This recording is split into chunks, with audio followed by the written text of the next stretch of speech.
Good afternoon, football fans, and welcome to day number 3 of 3 and Out, 8 divisions in 8 days, right here on IE Sports Radio, your direct feed for all that is sports. My goodness, it's been a great first 2 days talking about the NFC West, then on to the NFC East, and here we are now, talking NFC South. Oh, we're making our trip down south today as we got 4 diehard fans talking Falcons with Matthew.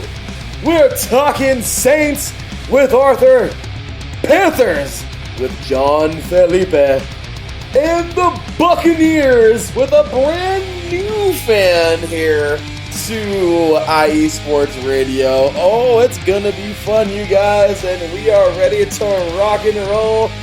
It has been a great first 2 days. Today, of course, being pushed out a little bit because of work, but hey, gotta go make the money, right?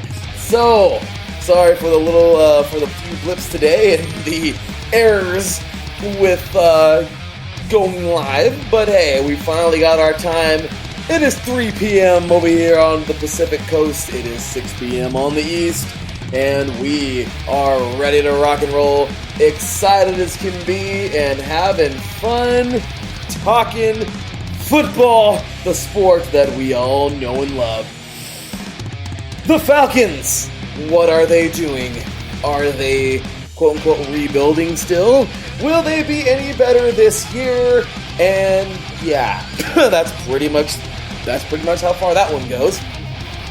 Are the Saints still that dominant team we all knew once upon a time, just a few years ago? Are they going to show it this year? Are the Panthers going to be competitive? Because last year they looked like it and they fell on their face. And are those Buccaneers led by Tom Incredible, the GOAT, at 40-something years old, I lost count? Are they going to repeat and head back to the playoffs and possibly earn another Lombardi?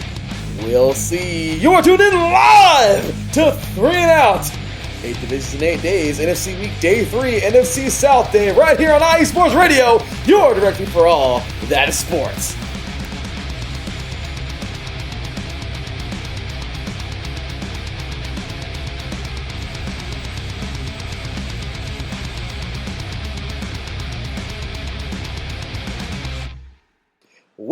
Welcome, football fans. My goodness, it feels like it's been forever, even though it really hasn't been forever. I just went on a little bit later today. But, ladies and gentlemen, welcome to 3 and Out, 8 divisions in 8 days, NFC Week Day number 3 here, as we talk NFC South today. Tomorrow's the North. And it has been a great series so far. So many awesome guests and just tons of great people. And, well, here we are again, getting ready to talk about this crazy division. It's something. I'll tell you, we have no idea what's going to go on in this year. We really don't with this division. It is really, really, really, really, really odd to see some of these teams playing as they have. The Falcons, so dominant just a few years ago, now they look like a high school JV team. The Panthers, I mean, on paper, they look wonderful, but yeah, games aren't won on paper. So it's like, what's going on there? The Saints, I mean, the dominance is still there, but how dominant will they be? And once again, the Buccaneers, it's really their division to lose. But at the same exact time, will they? So, I mean, this is a great division. I am really fascinated with this division and, how well it can be. How much good football we can get from it. So, overall, this entire division has lots of question marks. And, well, I guess at the end of the day, we just got to see how it all plays out on the field, right? So, with that said, ladies and gentlemen, getting ready to rock and roll. We have a couple of live ones today, as a matter of fact. Really excited. We are going to be talking live in a few minutes, not recorded. This is actually going to be live with Mr. Matthew. He is the new host of our new Georgia show, the Georgia State Press. He'll be joining me in just a few minutes here. And then on top of that, we have a brand new fan here to IE Sports Radio. He is a diehard Buccaneers fan, so we'll be talking to him later on to end off the show. So, hey, we are officially halfway through the NFC, and hey, I'm excited. I'm loving it, you guys. Definitely got some chat going on here. Taryn and Arthur, thank you guys so very much for joining us and being a part of today's show. You guys will hear Arthur in just a little bit with his pre-recorded interview talking about his Saints. So many awesome things we got going here today. And, well, will we see some surprises? Will some of you be flabbergasted by what you heard? Or maybe that's not the word, but, will some of you be dumbfounded by what the guests say? Will some of you wholeheartedly agree? Will some of you have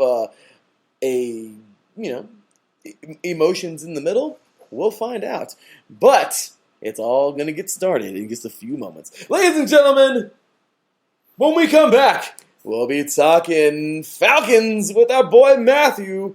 You are listening to 3 and Out, 8 divisions in 8 days, NFC week day number 3. Halfway through the NFC, we have 8 teams down, 8 to go, and well, that 9th one is coming up right after this. Be ready, y'all. Dirty Birds on the other side of this break. Once again, IE Sports Radio, 3 and Out.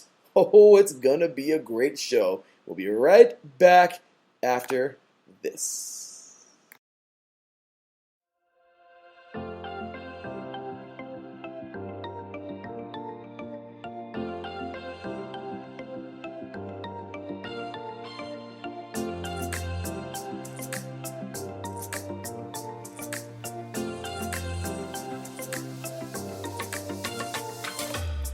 Are you a fan of Buffalo sports? Are you thinking of changing loyalties and becoming a Buffalo sports fan? Do you even know where Buffalo is on the map? Did you know Canada is closer to Buffalo than New York City? Welcome to the Buffalo Huddle, every Tuesday night at 7 p.m. Eastern Standard Time and 4 p.m. Pacific Coast Time on IE Sports Radio, your direct feed for all that is sports. I'm your host, Patty Bax. This is a podcast designed for you, the passionate sports fan. I know you love your sports. Who doesn't? I cover Buffalo sports and so much more by bringing in the human elements. I call it Buffalo Sports with a Twist. Join me as we take a journey into the world of Buffalo sports. I guarantee you'll fall in love with Buffalo just like I did. Each week we start with an inspiration, question of the day, a Buffalo fun fact, and our weekly challenge to you, the listener. Come huddle up with me. Every Tuesday at 7 p.m. Eastern Standard Time and 4 p.m. Pacific Coast Time for the Buffalo Huddle with Patty Bax on IE Sports Radio, your direct feed for all that is sports. As we say in Buffalo, go Bills!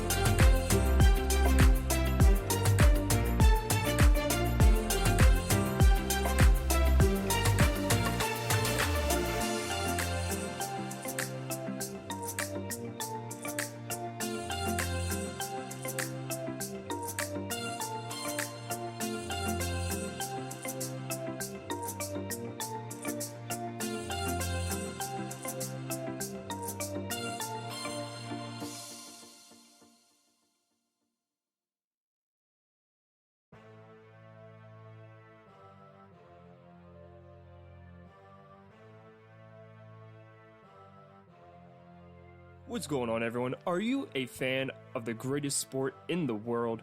Then do I have the show for you. This is the Soccer Scoreboard Show, hosted by me, Andrew Hagenball, where I will take you on a journey around the world of soccer, talking important news, scores from all major leagues, including some you may never heard of before, tournaments, and so much more. Be sure you tune in every Sunday at 10 p.m. Eastern Standard Time, 7 p.m. Pacific, right here on IE Sports Radio, your direct feed for all that is sports.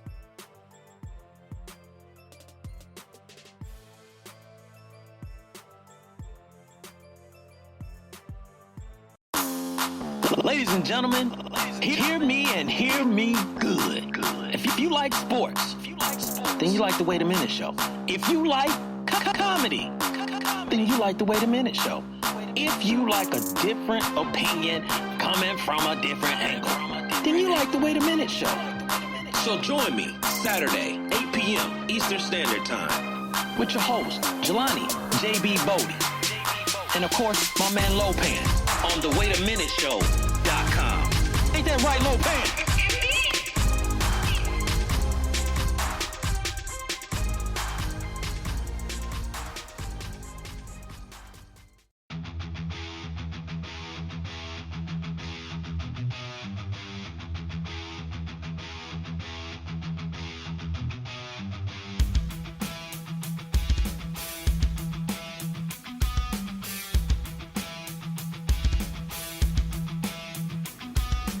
What is going on, everybody? This is Ben Matello, the host of the Yinzer Report, right here on IE Sports Radio. I'm bringing you the latest in the Steel City, the City of Champions, from the Steelers, the Penguins, the Pirates, as well as the college game with both Penn State and Pitt. You could join me every Tuesday afternoon at 1 o'clock Eastern Standard Time, right here on IE Sports Radio, where I'll be talking about everything from the Steel City, the City of Champions, right here on IE Sports Radio, your direct feed for all that is sports.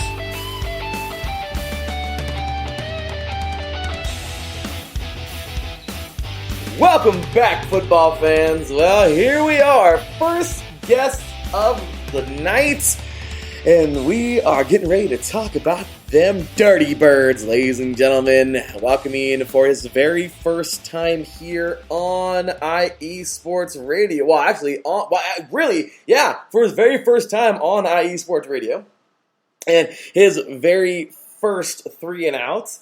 Ladies and gentlemen, he is the brand new host of our Georgia sports show, Peach State Press, and he is all around diehard Georgia guy. Glad to have him here to talk about his Falcons. Ladies and gentlemen, welcoming Mr. Matthew Balsey. What's going on, Matthew? How you doing today, man? Hey, doing well, Larry. You know, sometimes it can be a tough pill to swallow to talk about the Falcons, especially as your first hit on IE Sports Radio. But good times are coming. I fully believe it. We just all have a saying here in Georgia, especially a lot of people who are focused more on college football, that on Sundays we have a group therapy session called the Atlanta Falcons. But I think we're going to start turning the corner here soon, but we'll get into that. Well, I'm glad to have you, and well, those Falcons are a different story in a different book. I don't even know where to go when it comes to the Falcons sometimes, but we're going to attempt to do that tonight. And, well, here we go. So, first things first, let's jump on into last season. I know, it's like probably the last thing you want to do, Matt. I know, I understand that. I totally get it. But we're going to do that. Arthur Parsons is in the chat room, by the way, Matthew, and he wants to let you know. He says, welcome to the team. Falcons suck. So, there you go. As a Saints fan, would properly welcome you to the team. There is your welcome from Arthur Parsons. Yeah, that sounds about right. I was actually in Louisiana this weekend, and I don't want to put myself into too much trouble, but there was definitely speed limits broken to get back to Georgia. But, you know, it is what it is. It's a healthy rivalry. We all need it. We all got to stay humble, and especially since that fateful February night a few years ago, the Falcons have certainly kept me humble. So I think what we'll find out later is that Arthur and I think we'll be crabs in the bucket. But we'll get into that a little bit later when we talk about the 22 season. Well, let's have some fun, man. last year. Oh no! And just in the chat room now, John Felipe, who was also on the show tonight talking Carolina Panthers, is joining us. So we have the full deck of cards in here today, man. We're just waiting for the Bucks fan to jump in here, really. So just so you know, Matthew, they're gonna start hating on you right now. They're gonna start hating. So be ready. It's gonna be awesome. So, so here we go. Let's jump on in and see what we got. So yeah, absolutely. Last year. Mm-hmm. The Falcons would go 7-10. Hey, it was better than the Panthers, but 7-10. Of course, the Buccaneers would, not really have a hard time going 13-4 and destroy everybody, right, even the Saints, and that's how that would go. But the Falcons would start the season with 2 losses. I still remember till this day the Brian Dawkins hit on Algie Crumpler back in 2005. I'll never forget that hit. That was actually the first year of the hit stick in Madden. What a perfect way to promote that for Madden 05. But I just got to tell you, the rematch of that didn't go so well for you guys when you lost 32-6. You would get crushed, well, actually not too crushed, but beat by the Tampa Bay Buccaneers 48-25. Then you beat the Giants. Yay! Then you lose the Commanders. You go to a 2-game win streak with a bye week in between. You lose to the Panthers. You beat the Saints. You go on a 2-game skid to the Cowboys and to the Patriots. Then you defeat the Jaguars. Yay! Then you beat the Tampa Bay Buccaneers. I mean, you guys are going back and forth. You guys beat the Panthers here. Yep. You lose to the Niners. You beat the Detroit Lions. Yay! And then you lose, and then you guys lose just two tough ones at the end. I mean, it's kind of crazy. You guys were seriously a roller coaster, man. You were up and down, up and down. 7-10 overall, 2-4 in the regular season, and that's pretty much it. Matthew, go ahead and, I know, one more time, painful. I'm sorry, but go ahead and give us every raw emotion from last year as a Falcons fan. Yeah, I mean, you hit the nail on the head of being a roller coaster. But the thing is, I think if you were to ask, I mean, a lot of NFL fans who follow it closely, but if you were to ask, 80% of football fans who kind of just follow their team or follow their division, I think if you asked them at the end of the season how many games did the Falcons win, I would be hard-pressed that a whole lot would say 7. At times it felt like it was only 3 or 4. And I think as we get further away from last season and closer to this season, a lot of people are forgetting the Falcons. I mean, going into that last couple of weeks against the Bills and the Saints, going into the Bills game, they were still technically alive in the playoff race. It was a slim chance, but they were still on all the graphics on Fox and all that good stuff. It was a very weird, very kind of up and down. I think the bottom of the barrel was that 2-game stretch against the Cowboys and the Patriots, where we were outscored 43-3, 25-0 there in back-to-back weeks. Against Dan Quinn, obviously you never want to lose to the coach you just fired, even if he's just a defensive coordinator at that point. But I'm sorry. That back-to-back, yeah, exactly. I mean, it's very on brand. But I think whenever you get to the end of it, game by game, very roller coaster, lost to a lot of teams you're supposed to lose to, beat the teams you're supposed to, the Giants, the Jaguars, things like that, the Dolphins. You look back at it, and at least it was something different. It was Arthur Smith and building a foundation and having an exciting player in Cordero Patterson, and not the week after week hashtag and spirit finger and all of these go-tos that Dan Quinn would say week after week as the Falcons blew another game on a boneheaded decision. They actually showed some fight in a lot of these games, and a lot of these games were close, and a lot of these games weren't close, and that kind of showed the difference talent-wise from team to team. that would face. So at the end of the year, I think a lot of Falcons fans look back and said, at least it was something different. Even if it wasn't great all the time, even if it was really bad there in the middle of November, and even if we only really beat the teams we were supposed to beat and didn't really surprise anyone, at least it was different, and at least it kind of showed a true turning of the corner. It's really fascinating also, though, to think back. It could have been much worse. I know Pro Football Reference has the Falcons' expected win-loss last season of 4.9 to 12.1, so they got actually right at 2 more wins than expected and 2 less losses than expected. But points for was 26 out of 32. Points against was 29th out of 32. The defense was definitely worse than the offense, but that offensive number still isn't really going to get it done.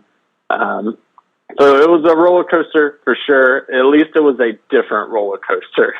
Yeah, I'll take that. I will take that wholeheartedly. So, with that said, let's take a look here. So let's put that in the rear view. And I do have an apology to make. Arthur Parsons in the chat room said that the Tampa Bay Buccaneers did no destroying to the Saints, and you're absolutely right, good sir. Looking at the schedule, they did sweep the Tampa Bay Buccaneers last year. The Saints did, so my apologies, live on air, Arthur, for that. But I'll tell you, man, you guys just had the Falcons, I mean, way to get kicked in the nuts as a fan, man. They had you guys thinking that there was times you were going to compete. And then they were like, nope, the next week, just kidding. And then, hey, no, just kidding. Every week it was like, haha, we win, no, we lose. Ha, we win, we lose. I mean, it was just so weird seeing that. So we take a look at that crazy season and close the door on it. Matthew's like, thank God, we're not going to talk about that no more. Okay, so we're going to get rid of last season, but we're going to get into free agency now, man. So there were some big departures here, some key pickups. Of course, Matt Ryan headed on over to the Colts. Aaron X of the Crossroads pod here on IE Sports Radio, talking all things Indiana. He says, welcome to the team, Matthew. Thanks for the quarterback. So yeah, Matt Ryan head on over to Colts. Dante Fowler. You're welcome. Take care of him. God bless Matt Ryan. There you go, man. We have here Dante Fowler heading over to the Cowboys. Matt Gano headed over to the Giants. You guys, well, I mean, just lots of moves here. But you guys will also Duran Harmon as well to the Raiders, to my Raiders. But you guys also made some pretty good pickups as well. I will say you guys will have. Let's see here. Who headed on over? Anthony Fursker from the Titans over to the Falcons. I thought that was pretty solid. You guys will add. Let's see here. Who else did you guys add? You guys will add Mike Ford, corner from Denver. You guys had, I believe, Bird, also wide receiver from the Bears, will come on over. I mean, some solid pickups here. I mean, nothing blockbuster, but, and I'm not going to go over all of them because there's just too many. But with that said, also Jalen Dalton, Arthur. Yeah, the Saints D-lineman head over to the Falcons now. But with that said, I'm not going to go over all of them. You do your thing here. What do you think? What did you think about free agency this year for your Falcons, Matthew?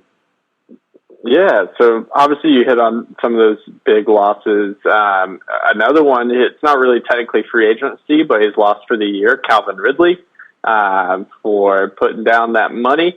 And Boye Aluakon to the Jaguars, Russell Gage going over to the Buccaneers, which I think is a sneaky big loss. And I think he's really going to, unfortunately, do a number with Tom Brady. So when the 2 games that Russell Gage plays the Falcons, fantasy owners go ahead and start him, I'd say, because that's just the way it goes.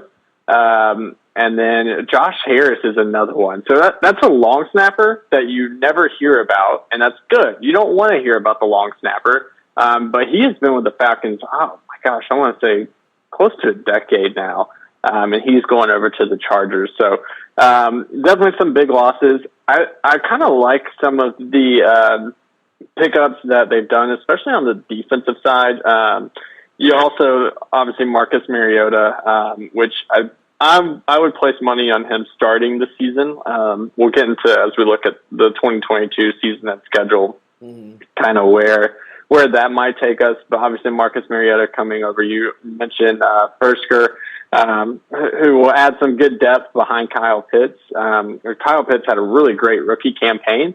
Only one touchdown catch, though, which is just baffling. But hopefully that Fersker has been a good kind of balance of blocking and catching.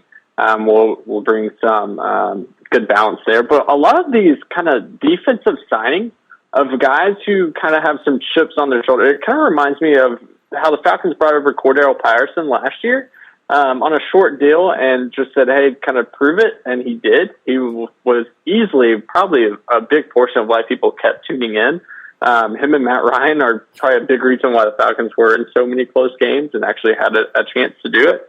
But you look on the defensive side, you have Lorenzo Carter, who went to Georgia and is coming back on the edge side, will be able to hopefully kind of show that he still has some. You have Rashaan Evans as a linebacker coming over. And then it's kind of funny, you also have Casey Hayward, who will hopefully give some good support to A.J. Terrell, who had a really good season last year. As well. But it's also funny, Eddie Goldman, who signed with the Falcons, was here for 2 weeks and has promptly retired. So if you want to know kind of what's like, that was a good little indication. And I think Cam Jordan had some choice words on Twitter for that. But it was kind of interesting, some of these 1 year short term deals that Terry Fontenot and Arthur Smith have kind of typing together for the defensive side that obviously needs some work, kind of hoping to keep bridging that gap as the Falcons try to keep building, through the draft as this definitely kind of rebuild from the ground up takes place. Well, that's a perfect thing because way to go. Because perfect segue. I'm stupid. I'm over here trying to figure out words. My apologies. But in the draft, you guys picked up a dude that, well, he's the dude. And we're so happy that he got to wear the crimson and gold at USC because he is going to be heading over to the East Coast, and I think he's going to make Falcons fans very happy because he made us very happy, even though USC has been a toilet bowl the last couple of years, and it's irritating the crap out of me. And now they're going to the Big Ten, which is irritating the ever-living crap out of me, but that's an argument for another day. USC, and we're bringing our nasty rivals UCLA with us. Anyway, just kidding. So with that said, Drake London, wide receiver out of USC with the 8th overall pick. My goodness, I mean, you couldn't have made a better pick. I love this. This young man can play, and I'm so excited to see what he's going to do for the Falcons. Call me a homer, I don't give a crap. I'm excited to see what he's going to do for you guys. Arnold Ibikiti. I don't want to butcher his name, even though I just did. Ibikiti, yeah. He is a beast out of Penn State. You picked him up in the second round, edge rusher. Montana State, Troy Anderson. Montana State is awesome. All the way to the FCS National Championship this year, they would get destroyed by North Dakota State because they're basically Alabama, except for in the FCS level. That's a baptism for all the FCS schools. Yeah, seriously. Like, can North Dakota State just become single A already? Appalachian State did a few Big Ten schools, too. Yeah, seriously. I can tell you about North Dakota State. Yeah, seriously. Yeah, so I'll tell you it's the truth. So, Montana State, though, this young man, Troy Anderson's a monster, and you know what? I'm so glad that you guys took a chance on him. I think he's going to do well for you guys. Desmond Ryder, quarterback out of Cincinnati. So many people were so high on him. He went to the 3rd round. Some people were shocked. Some people weren't. At the end of the day, some good stuff. Lots and lots of more picks, but I'll let you get into all that, man. What did you guys think about your guys' draft this year? Yeah, absolutely. So it's really funny with the way the NFL draft works, obviously having round 1 on Thursday and then the other rounds 2 and 3, I think the next day as it goes on throughout the weekend, you get a lot of really hot takes from the very first round. And I want to say on its face, just as one pick by itself, a lot of people, and I think if I look back in my own social media, I was one of these, weren't too jazzed about the Drake London pick. On its face, just as one pick. And honestly, that's a crazy take to make before you see the other 5 rounds take shape. But Drake London, he's a really good wide receiver, really big bodied. Obviously, the Falcons probably with some thought here that even if, after the 1-year suspension for Calvin Ridley, is he actually going to be a Falcon again? We'll see. But you keep building some pieces on the outside for, again, Marcus Mariota maybe, or Desmond Ridder to kind of take that on the side as well. But then from there, I really like the draft class the Falcons put together, and that includes London. When you pair him with the rest of this class, you can really see that Arthur Smith and Terry Fontenot are really trying to shore up that defensive side with Ebikide, the DN from Penn State, Anderson, the linebacker from Montana State, and then in round 3 also D'Angelo Malone, the pick that the Falcons got for one Matt Ryan, kind of really shoring up that defensive side, especially the front 2 tiers of the defense, which has long been a nightmare for the Falcons. So really trying to set up that defense, get some more depth, which again, pairing with a lot of these short-term deals that they did in free agency on the defensive side, to see if these guys stick. If they work together, great. If not, you've kind of bridged the gap for at least one other year of defensive measures with those guys. And then Desmond Ridder also in the 3rd round. I was thrilled to get Desmond Ridder. I think if you look back at the 21 draft class, that was really those 3 quarterbacks on the front end, and this quarterback class obviously was not quite as highly thought of, at least in draft circles, which there's a lot of times those are missed, sometimes they hit. So really thrilled with getting Desmond Ridder in the 3rd round. He knows how to win. He won a lot at Cincinnati, playing against guys who are thought of talent-wise, and at least teams talent-wise, to be superior. He really held his own. And this year the Falcons have that unbalanced schedule with, I think their bye week is not until like week 12 or 13, really, really late in the season. So that buys some time for Desmond Ridder to really kind of catch up the speed. And really, depending how the Falcons season is going, you could see him, I think, start to move towards being QB1 later in the year. But really love what he has. Tyler Allgeier, running back from BYU, which is a really hard-nosed downhill runner, which if you watch BYU ever in the college ranks, they are just really going to try and push you around and bully you. So I think he'll be a really good back at the NFL level, even if it takes him a couple years to kind of get up to speed. He could be a really good kind of 3rd down, short yardage back, really strong in between the tackles. And then the last 2 picks in round 6, a couple of guys from UGA, which is really funny in these parts.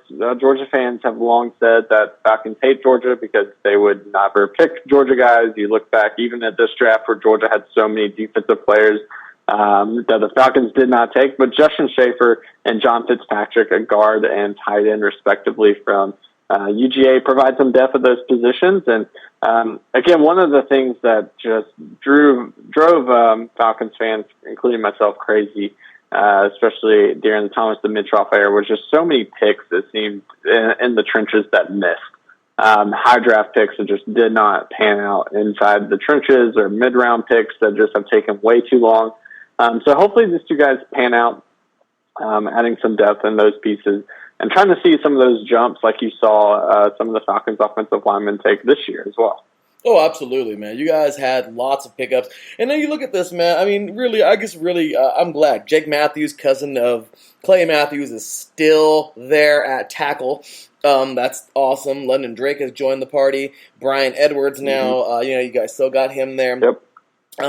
Really, really good. I mean, not too bad. Cordell Patterson is now a part of the crew. Marcus Mariota. You mentioned Ritter maybe making a run for QB1 there. Who knows? The D-line, Jarrett Grady is one of my favorite defensive linemen of all time. Really cool to see him there. He's just a great man overall. Yep. All involved in the community. Really cool dude. Yeah, Marlon absolutely. Davidson. Yeah, Anthony Rush is, doing his thing there. You guys have a 3-man front, that 34 guessing game defense, if you will. You never know where the pressure is coming from in that defense. So now you guys added Ebikide. I want to butcher his name again, but he's, I think, solid pickup there for you guys. The secondary is looking they're okay. I mean, Isaiah Oliver, playing at nickel. Overall, I do feel you guys have some solid pieces. Will it transfer? Will it make you guys competitive? I'm not sure. We'll see. But overall, we can go ahead and get right into that, as a matter of fact. This year, now, talk a couple about the, moving pieces around everything. And you have clearly, stated lots of how you have heard. In the chat room here, they're having a ball, man. They're just going off. They're talking about, Desmond Ridder. That's right. He got picked up. Aaron X says here, I hope Ridder works out for you. Colts give him a strong look. I think he'll overtake Mariota pretty quickly. So, hey, there you go. So, with that said, courtesy of FBschedules.com, the Falcons, hey, this year looks like we have, of course, the good old NFC South as per usual. Those some tough games as always. But looks like you guys have here the NFC West is coming, and you guys are going as well. And it looks like, if I'm not mistaken, it's going to be the AFC North. With your couple of outlier teams I see here are going to be, looks like the Washington Commanders out of the NFC East, and the Chargers out of the AFC West. So, interesting schedule for you guys this year. It's actually a little bit on the harder side, in my opinion. The AFC West has gotten freakishly good over the last year or so. The AFC North is still damn good, and you guys have a very... It's a competitive division for sure. So how do you think you guys are going to look during this year? Yeah, so obviously when we were talking about last season, we talked about some of those wins over teams you're supposed to beat, like the Jaguars and the Detroit Lions and the Dolphins, and those teams aren't on the schedule anymore. And the Jets, those teams aren't on the schedule anymore. So it could definitely be a version of the Falcons are actually a better team and their record is worse.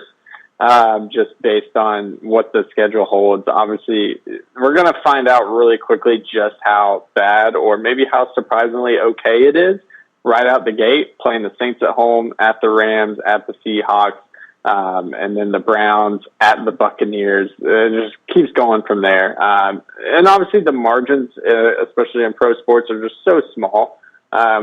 To where you're talking about some of those pieces we've added, it's just a couple more pieces away from being okay. But the other teams have those pieces and the Falcons do not, for a myriad of reasons that span, a few years. So it'll be interesting. I think obviously in this division, you have the Buccaneers as the clear favorite. And honestly, any type of second, third, fourth ordering between the Saints, Falcons, and Panthers really wouldn't surprise me a whole lot. I think probably out of those three, the Saints probably have the best bet at being the the second team in the South. But it's just such a kind of margins are just so small. And looking at the schedule, the bye week is Sunday, December 11th. So that is week 14, actually, of the 18 weeks, so incredibly late. I think really you're kind of looking to at least see some sort of progress, especially at that quarterback position. Obviously, Marcus Mariota was with Arthur Smith at Tennessee there for a little bit, so he clearly knows his strengths, his weaknesses, why or why not it didn't go better for him in Tennessee and Nashville. But then you also have Desmond Ridder, who is, he's fresh out of college. He's a third-round pick, and there's obviously some reasons for that. But some of these guys hit, and some of these guys don't. And you really don't know until you put them in the fire. I mean, you look at this division just in and of itself. Obviously, you have Tom Brady at Tampa Bay, but the Panthers have Baker Mayfield, Sam Darnold, or Baker Mayfield now, who was a high-profile college guy, was set to definitely be the guy, and it hasn't quite worked out, for a couple different reasons. You have in New Orleans, you have Jameis Winston, who was the guy out of college, and it just hasn't quite gone as planned. So who's to say, Desmond Ridder, kind of a little bit under the radar, even though he was one of the first few quarterbacks taken, why couldn't it possibly work? But, it is what it is. It's the Falcons are clearly still on a build, and the thing is, when you're on a build, sometimes you're a little bit ahead of schedule, or you like the last season, Falcons picked off a couple of games that were close. But I definitely see, some chances on here for it to get kind of ugly. I think at the Rams there that second week, you might want to not have the women and children watch that one. That first game at Tampa might not be too good. But, looking a little bit later, I'd love to see how the Falcons fare, obviously, against the Panthers and Saints. You kind of get some matchup trajectories there. But also look, how do the Falcons look against the Chargers, who are definitely probably a better team than they are? But how do you kind of punch above your weight? You have the Steelers, who are also kind of starting to rebuild post Ben Roethlisberger. What does that look like? And then some other, chances later in the season. After that bye week, what shuffles have been made? After the bye week, whenever Desmond Ritter kind of takes over, does he take over beforehand? Does Marcus Mariota actually look the part and is way better than what we think he might be? That's kind of an interesting stretch. It'll be kind of neat to see what those 4 games post by at Saints, at Ravens, Cardinals at home, Buccaneers at home. Kind of what do we look like after that?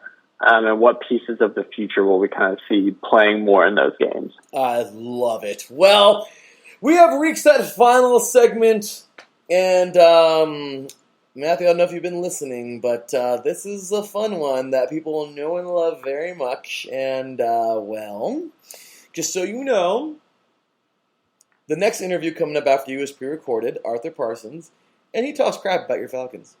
John Felipe, he had a pre-recorded interview with his Panthers, and he also talked crap about the Falcons. And our Bucks fan later on tonight is definitely probably going to talk crap about the Falcons. So, you're going to start us off tonight and talk a little crap yourself with the segment we like to call Stick It To 'Em. So, you just talked about how you think the Falcons will do this season.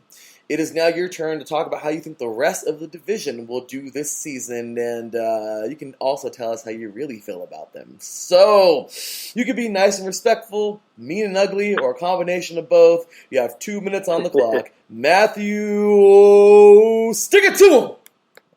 All right. If the NFC South is a neighborhood, it's a college apartment complex these past 2 years on graduation week. Of U-Hauls everywhere. You've got mattresses strapped to the top of cars. I mean, you're talking about how the Falcons have obviously moved on from Matt Ryan and moved on from the previous coaching regime. You've got Tampa Bay, where Tom Brady can't decide if he wants to hang out in Florida or not.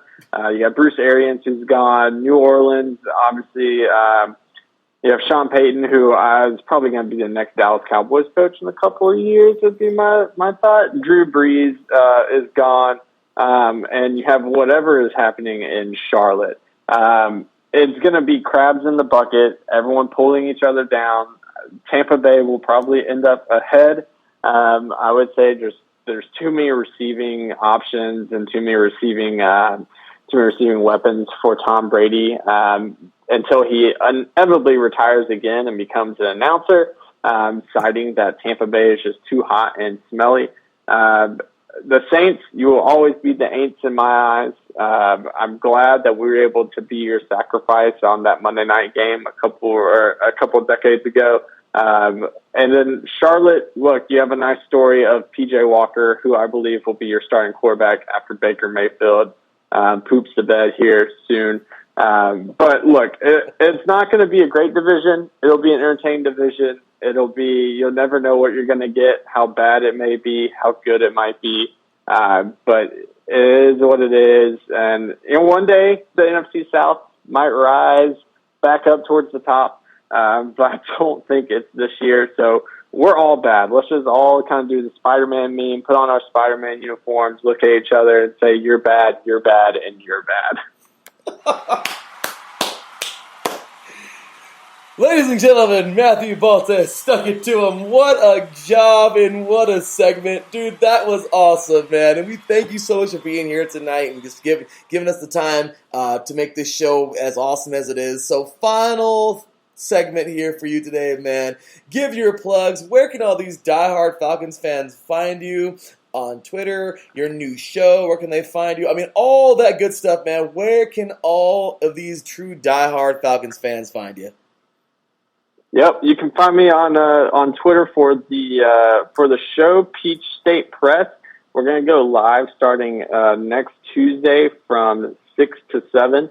But you can find me on Twitter there at Peach ST Press IE, Peach State Press.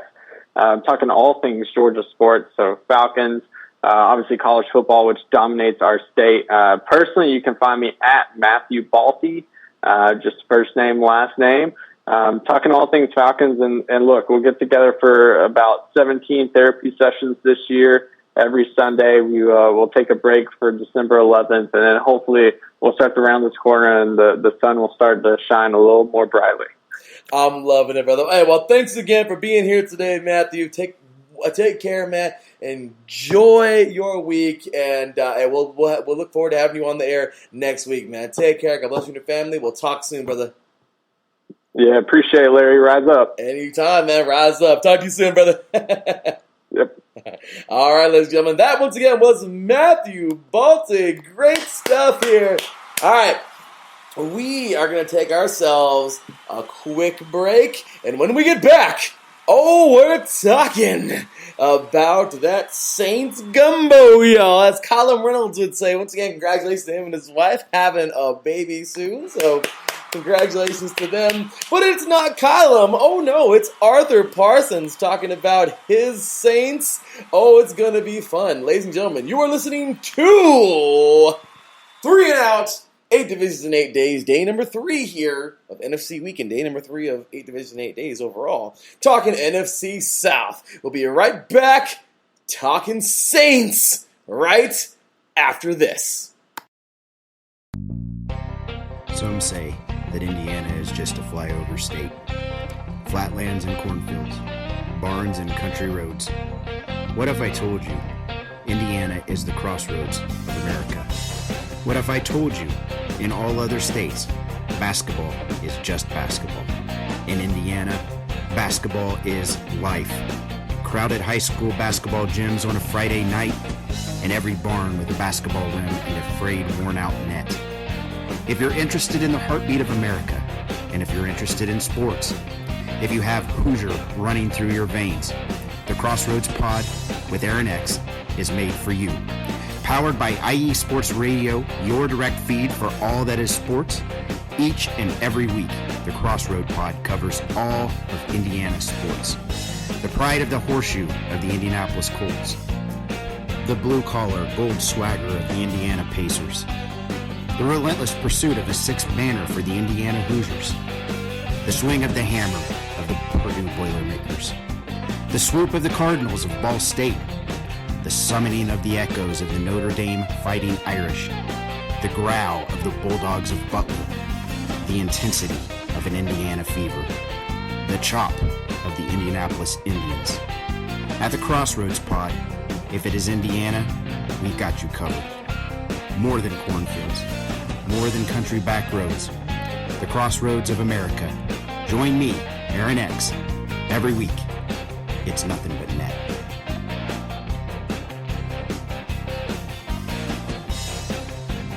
Welcome back, ladies and gentlemen. Well, we just toured around the ATL, and it's time to head on down to the Bayou. Day number 3 of 3 and Out, 8 divisions in 8 days, NFC South Day. Started off with a bang, and well, here we go. Getting things going with the second team of the show. This has been a great series so far, as it always is. So many great diehards up on here, and well, it just wouldn't be appropriate to have NFC Week without this guy representing the Saints. I'll tell you, usually, of course, Mr. Fat Mac.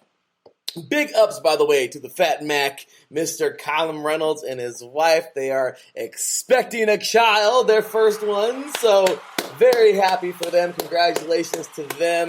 I know Colin's doing a lot right now. I couldn't even reach out to him. I know he's got a lot of things going on, but hey, We got our boy here on the IE Sports Radio Network, ready to rock and roll, and I'm glad to have him. Ladies and gentlemen, he is the host of the Bayou Bulletin right here on IE Sports Radio. Catch him every week, Thursday nights. This man does an amazing job, and, well, he tells you how it is about the Saints, the Pels, LSU, and everything else going on in Louisiana.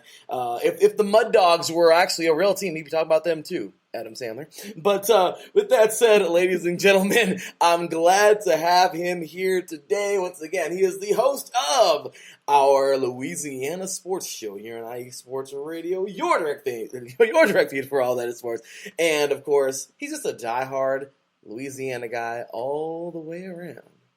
Ladies and gentlemen, welcome here for his first time on 3 and Out, my boy, Mr. Arthur. How's it going on today, brother? How you doing today?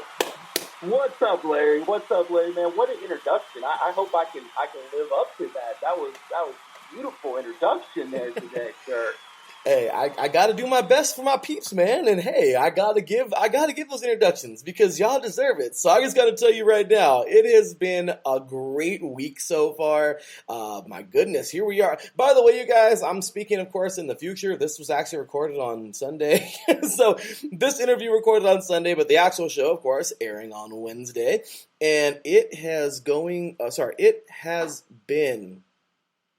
a great week so far. Starting things off with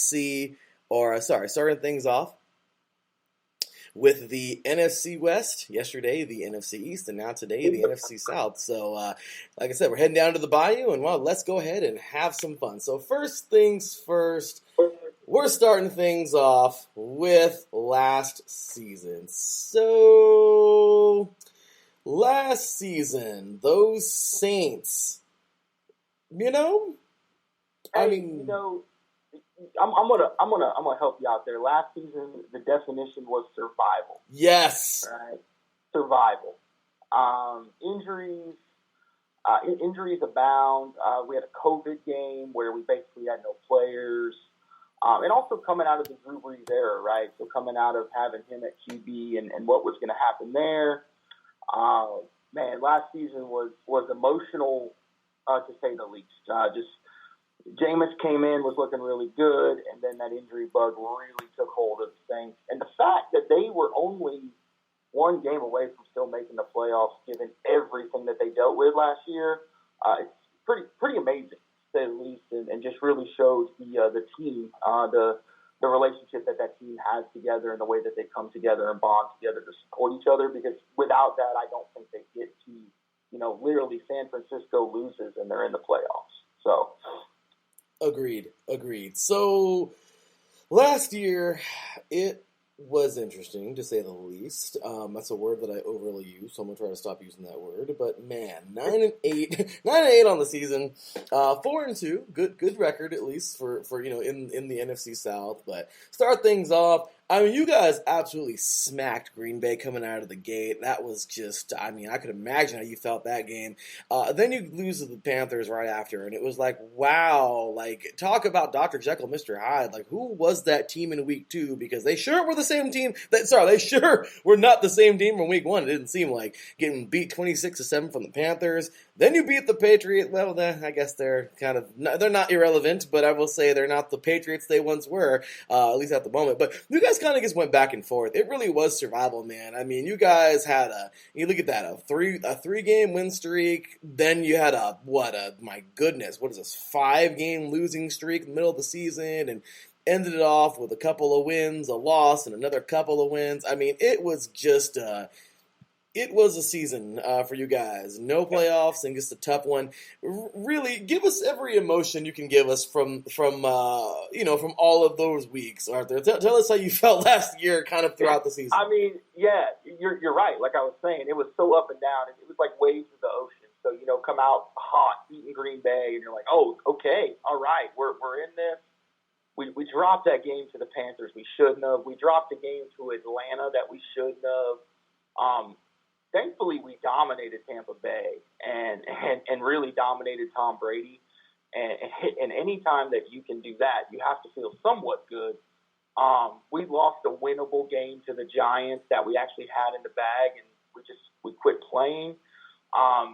The only game that I'll say that really we weren't in all season, other than that Carolina game that we lost, was the Miami game when everybody was out from COVID. I mean, we had our fourth string quarterback was starting. There was offensive linemen that have never played us down before. It was a really brutal game, and it was a Monday night game that everybody got to watch. That was probably the low point of the season, other than when Jameis and Kamara went out with injuries. Those hurt, obviously.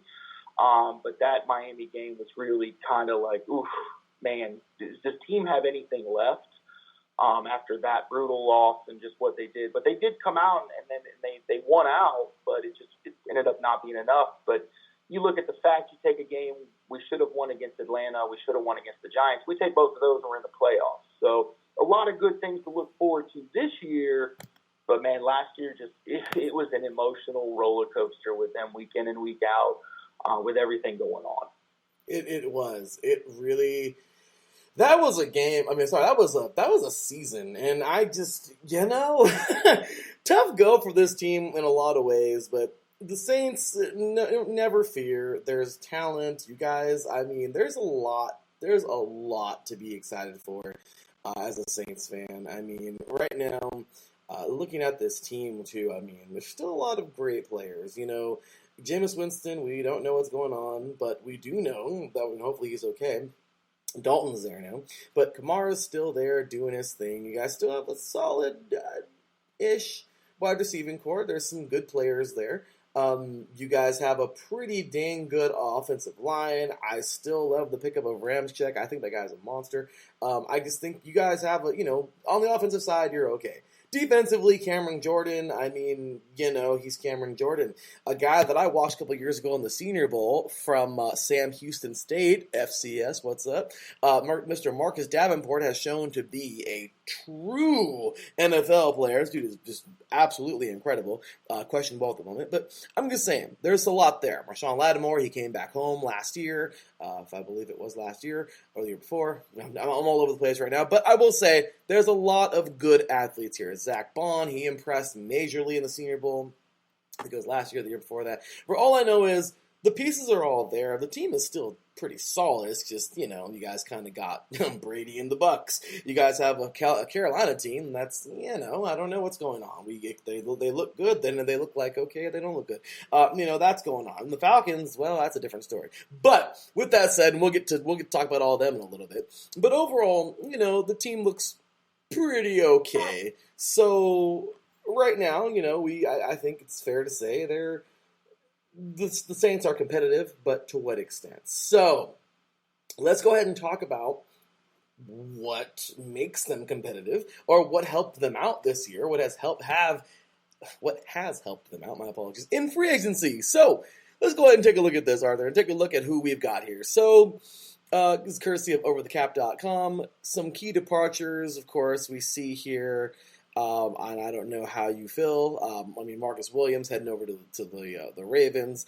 We also have Ty Montgomery heading over to the Patriots. Pretty solid running back there. You guys had, Trevor Siemian, I don't know how you felt about him, but he's on his way to the Bears.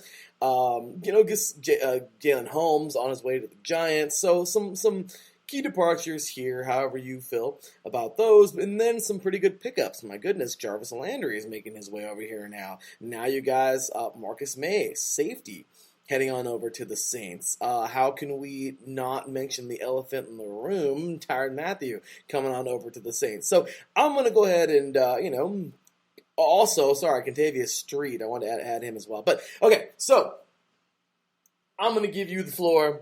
Let us know, man. Talk about these pickups, your key departures, key pickups. What do you think, man? Who do you think can really make an immediate impact from free agency this year? Yeah, so Alex, let's start with the defense because there were some key departures on the defense that I think that we really need to pay attention to when we're looking at the Saints this year. So the big ones there was Marcus Williams going to Baltimore. The Saints elected not to pay him. That is a bigger blow than I think a lot of people actually realize. Marcus was allowed the Saints to play single high safety, and he could cover the whole back half of the field because he was fast enough to do it. Marcus May is going to be a great player coming over to us from the Jets, but he's a different type of player. He doesn't cover the space that Marcus Williams was able to cover, so that's going to be a transition. You also add in that Malcolm Jenkins, stellar safety for the Saints and for the Philadelphia Eagles. He actually retired this year, so you have Tyron coming in to replace him, which you got to feel good about the Honey Badger coming back home. You got to feel good about what that means for him as well as what it means for the community. But it still begs the question of how is this defense going to look with two completely different safeties. The good news is Honey Badger, he's going to match up with what Malcolm Jenkins did and be able to play in the box like Malcolm Jenkins did. So it really comes down to how do they manage that safety in the middle of the field on the back end. Do they give him help? Do they try to have Marcus cover a single high? That's going to be the questions I'm looking at through training camp there. The other piece of the defense that a lot of people don't talk about that really was a difference maker last year was Quan Alexander. His speed and ability to fly around the field as well as coverage on receivers, tight ends, running backs. He's an elite level linebacker that has dealt with injuries, but when he is on the field, he is a difference maker. He's also not with the team this year. So who steps up? Zach Bond, Pete Werner. Who's going to step up and take over those Quan snaps? And then you brought it up, Marcus Davenport. Does he take the next step this year, or do injuries continue to hinder him? Because Cam is not getting any younger. It's not going to be long before we're going to see Cam riding off into the sunset, and we don't have that defensive end that's consistent right now. We need to find that consistency. So if we were to talk about the defense, free agency-wise, that's kind of where we're at with those new guys coming in and those old guys leaving.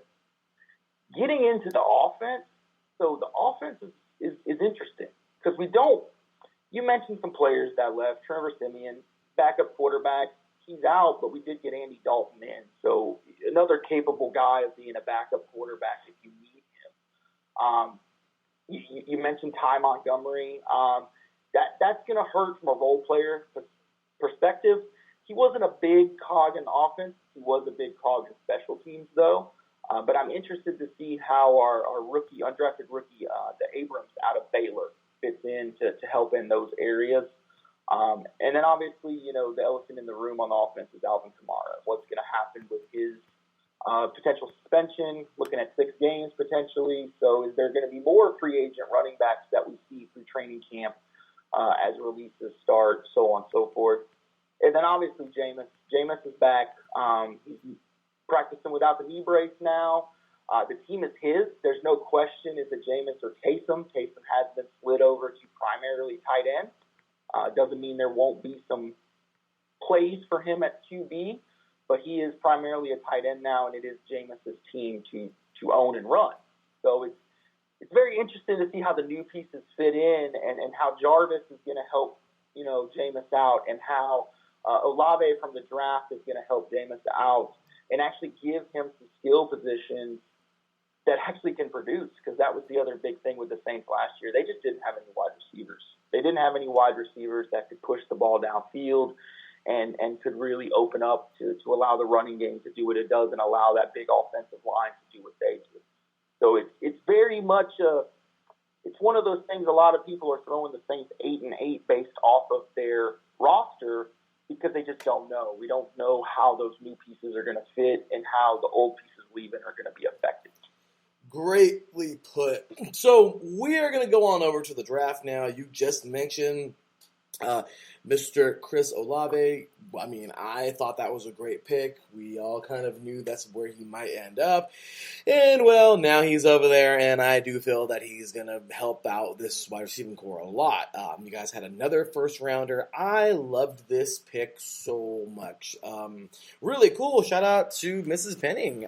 When we put the draft pick on our Facebook account, she actually liked it, which is pretty cool. So that was pretty cool. Yeah, right? So, but Mr. Trevor Penning, another guy who I'm just a fan of more than, the usual players. Why? Because he's a smaller school guy. FCS, Northern Iowa Panthers.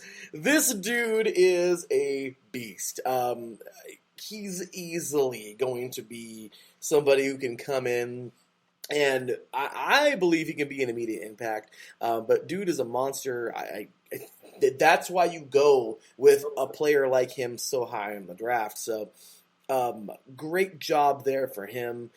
Great job for the Saints, and great for him to be picked up. You guys had Alontae Taylor, DB out of Tennessee, in the second round. You guys had a long drop off in the fifth. You guys didn't have a pick until the fifth.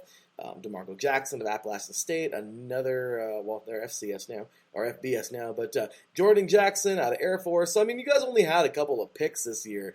Give us your thoughts. I mean, do you feel that you addressed everything you needed? Do you feel they could have used their earlier picks wiser? I mean, really, what do you feel about this draft this year, Arthur? Hey, so, going into the draft, the Saints made a lot of moves. It was a massive trade with Philly to get 2 first-round picks, gave up their first-round pick last year. That kind of got people a little like, whoa, what's happening here? Are we packaging something to move up for a quarterback? Are we trying to do something like that? Turns out that wasn't the case. The plan all along was to go get Olave. We actually made some other moves the day of the draft to pick him up just to make sure we got him to move up a little closer. I'm very excited about the Olave pick. When you think about our skill positions next year or last year, and that you have Michael Thomas coming back this year, he's looking really good, looking like he's ready to go for training camp. And you're going to pair him with Jarvis, and now you have Olave, and I think that really makes a 3-headed monster of a receiving core for the Saints. And you're not even getting into Deontay Hardy, Jawan Johnson, Marquez Callaway, some of the other guys that they have that were great role players or great players last year, and now they'll be able to be the role players that they need to be versus being relied on to carry the offense. The big one for me was Trevor Penning, because we didn't even talk about it just now. The biggest free agent that the Saints lost was Teron Armstead. Yes. He's held down that left side of that line for so long. The man dealt with a lot of injuries, but the world doesn't talk about the amount of injuries that he played through. There was one a couple seasons ago. He actually played through a hole in his chest. He literally had a hole in his chest and played through it. So Teron leaving was a huge blow. But being able to get Trevor Penning to fill that in was just, I don't know how you could ask for a better first round in that aspect. You got the receiver you needed, and you got the offensive lineman that you needed. That was 2 big needs on the offensive side of the ball taken care of. And then what's even greater is they're not even having to rush Trevor Penning along because of the talent that they still have on the offensive line. So James Hurst has actually been getting a lot of those reps with the first team, and they've been able to kind of give Trevor the ability to come along as he needs to, and he's looking really good, and it's exciting. So you got to be pumped about those first 2 picks. Unfortunately, because of the moves that were made, we didn't get to have a stellar rest of the draft. I do like the Alontae Taylor pick, but I don't know that we needed another DB.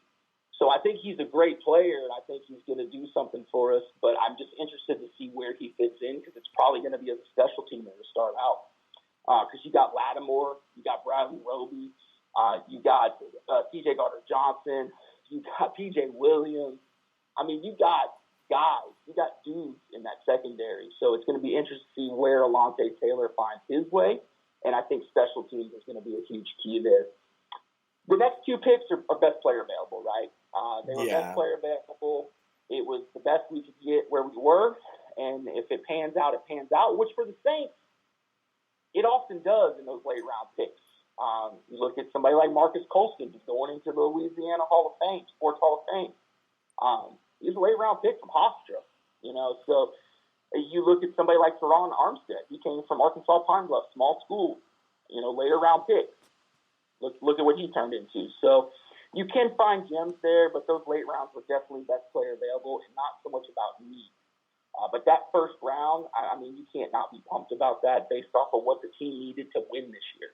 Agreed. So great stuff there. All right, Arthur, we're going to head on over to a prediction for this season. Kind of just get on this side of the fence. Now, I know we already were with free agency and the draft, but training camp is coming up, man. It's already started for some teams. I mean, this week, And you get rookies this week are reported. yeah, it's happening, man. I mean, we're ready to roll. This is just so exciting. And, well, this year you guys have, looks like the NFC West, and it looks like you also have the AFC North. And then the outlier teams are the I guess you can call the miscellaneous teams, of course. You got the Vikings in there. Who else you guys got? I see the Buccaneers are just randomly thrown in there. So you guys, man, I think that I saw the Eagles as well as they're in there too. So you guys have a pretty cool schedule. I would have to say the AFC West is much more competitive than it's ever been. That's going to be pretty cool. The AFC North is we know the AFC North, different, very hard-hitting division. So we know the Saints are going to have their work cut out for them. But same exact time, I feel this team they're ready. I feel like they have, the moves were made to put them in good position to be very competitive this year. So go ahead and talk a little bit about this season, Arthur. How do you think this team is going to fare up against everybody else, especially in the NFC South? And where do you think they're going to go this year? Hey, so there's a couple things that we would look at if we're talking about the season. So first, we had a major coaching change, right? Sean Payton retired, Dennis Allen took over. That's a question that's got to get answered, is how does this coaching staff continue on now?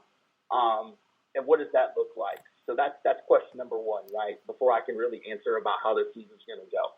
It's a lot of the same. I'm interested on the defense because Dennis Allen said he's going to continue to call the plays, but then he had two co-defensive coordinators. So that's a little concerning. How's that going to work out? Is that too many Chiefs and not enough Indians at that point? So that's a big question there. Next is going to be injuries. So you got two of your star players coming back from pretty major injuries. You got Jameis who tore ACL. He's on path. He did a week-long training with his receivers down in Miami last week. He's looking good.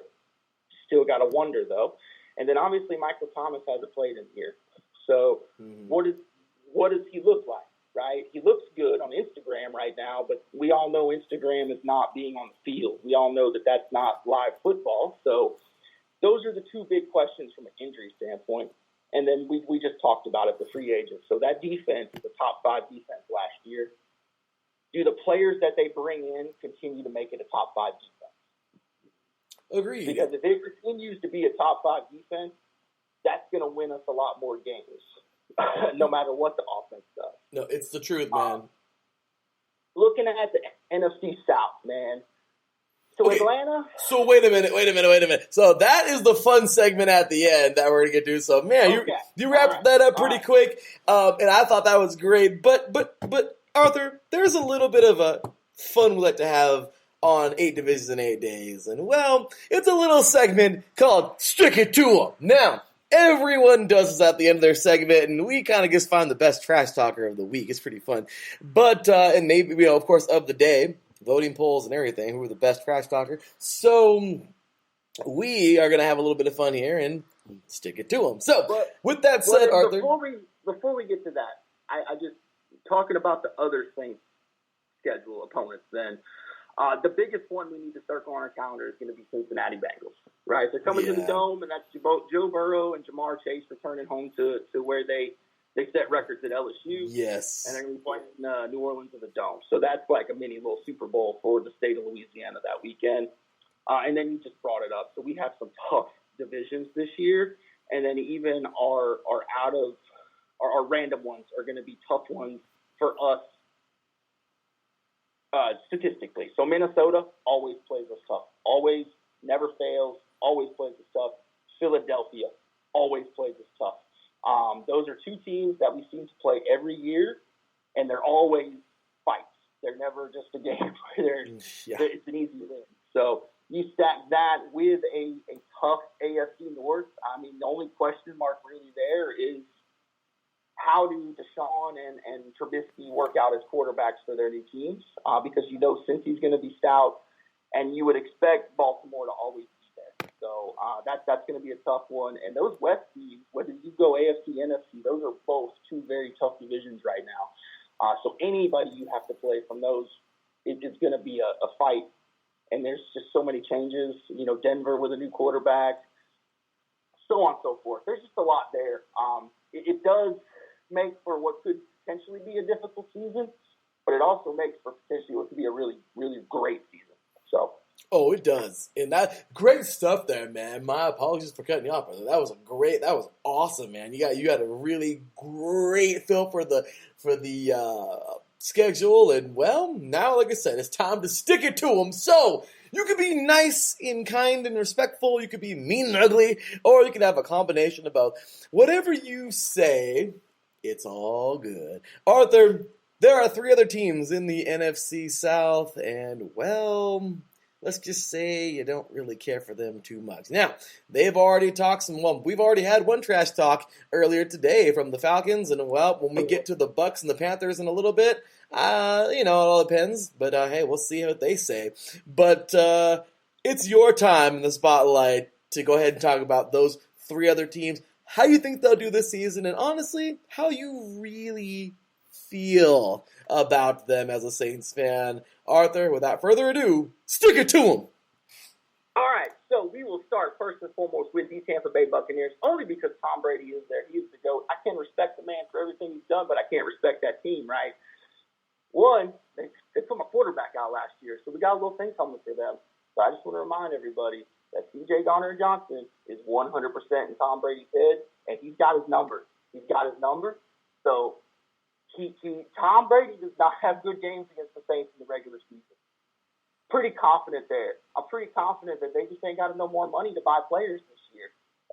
It's great they went out and bought a Super Bowl. They got all these players to come to the team and play with Tom Brady, but the money runs out at some point, right? Mm-hmm. To see what Tampa Bay can do this year, I feel confident. CJ's going to shut Tom Brown down one more time. We're going to get 2 more dubs right there, and we're going to be sitting pretty. Which brings me to my next team, the Carolina Panthers. Yeah, they got Baker. That's great. They got Baker. They got Sam Darnold. They got quarterbacks for days up there. But CMC, is he going to play a whole season? Are their receivers going to catch passes? And are they ever going to play defense again up there? I'm not really worried about Carolina. I'm not worried about Carolina. They can keep pounding all they want. They can keep pounding right to the bottom of the division.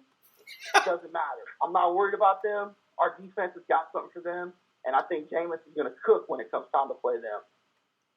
Zero fear about Baker. I ain't worried about Baker. Ain't nobody worried about Baker. Nobody's worried about Baker Mayfield. He ain't going to do anything. We're not worried about Baker. He couldn't hack it up there. He ain't going to hack it down here. We're going to get to Atlanta. What do we say about Atlanta? I mean, is there an award for being last in the division every year, or is there something there? Is there something that they gain by just sucking year in and year out? I don't get it. Cam Jordan is very disappointed that they let Matt Ryan go, because he has sacked that man so many times that what's he going to do this year? He has no Matt Ryan to sack. Who even plays quarterback? Does Atlanta have a quarterback? Because they let Matt Ryan, they did that man dirty and let him walk. They have no defense. Not worried about Atlanta. Atlanta will be at the bottom of the division where they belong.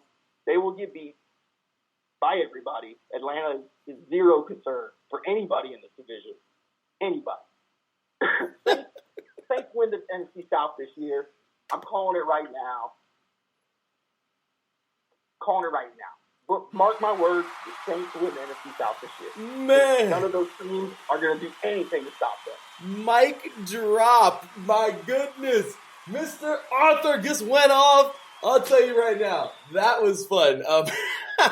Always a fun, fiery segment. And, well, like I said, we just had the Falcons' final take on you guys. We have the Saints. And, well, don't forget, coming up in, the very next segment, we are going to be talking some Panthers, and then finish off with the Bucs. So we'll see what they say, and who was the most fiery trash talker of the day and of the week in the NFC. But man, what an honor. Once again, Arthur, man, let's get that applause button one more time. Thank you so much, Arthur. That was a great segment. Couldn't appreciate you enough, man. Thank you for stopping by today and giving us a taste of some Saints. It was awesome. You really, really showed out, and we appreciate you, man. So this, of course, concludes the interview, but one final thing, man. You got to get that plug in there. Tell all these listeners where to find your show, where to find anything else you do, any social media you want to plug in. Let them know. And, well, one more time, brother. Where you got the floor.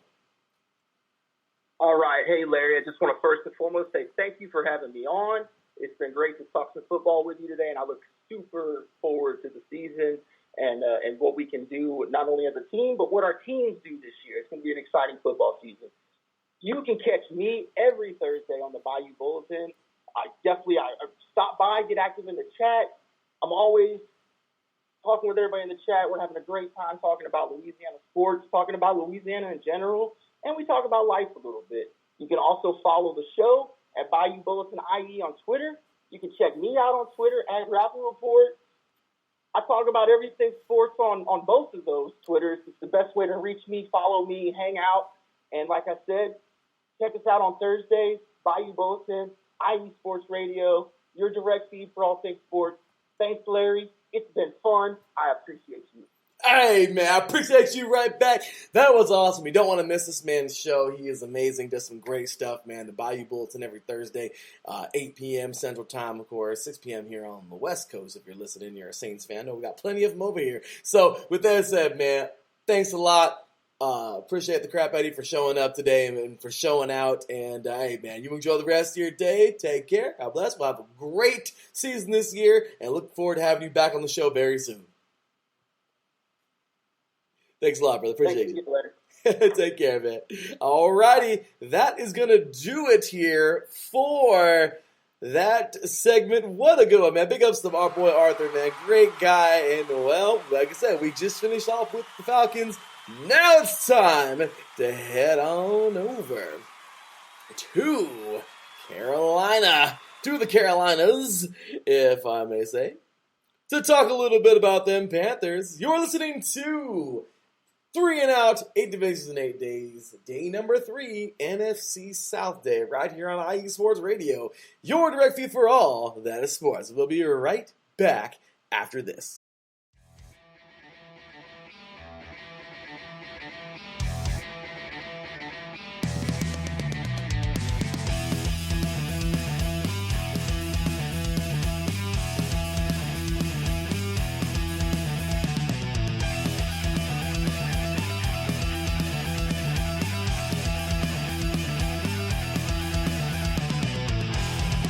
It's IE Sports Radio. It is your direct feed for all that is sports. It is Philly Sports Talk with Cash and Chris every Tuesday night right here on IE Sports Radio, your direct feed for all that is sports. Philly Sports Talk with Cash and Chris is the most comprehensive view on Philadelphia sports exclusively right here on IE Sports Radio. You know what it is, your direct feed for all that is sports. Tuesday night, IE Sports Radio, Philly Sports Talk with Cash and Chris.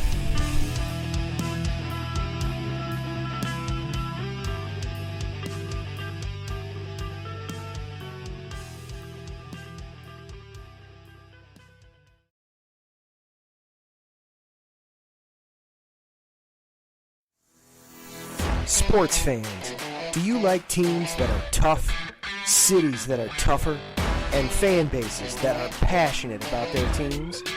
How about teams that are historic and stadiums that are iconic? Then you belong in Chicago, and you need to check out Chi-Town Weekly. Join me, Adam Kernan, every week as we keep up with all things Chicago sports. Bears, Bulls, Blackhawks, Cubs, White Sox. We'll cover them all, plus more. The Windy City is always buzzing, and we'll keep you up on all the big games and major stories. So tune in to Chi-Town Weekly every week right here on IE Sports Radio, your direct feed for all that is sports.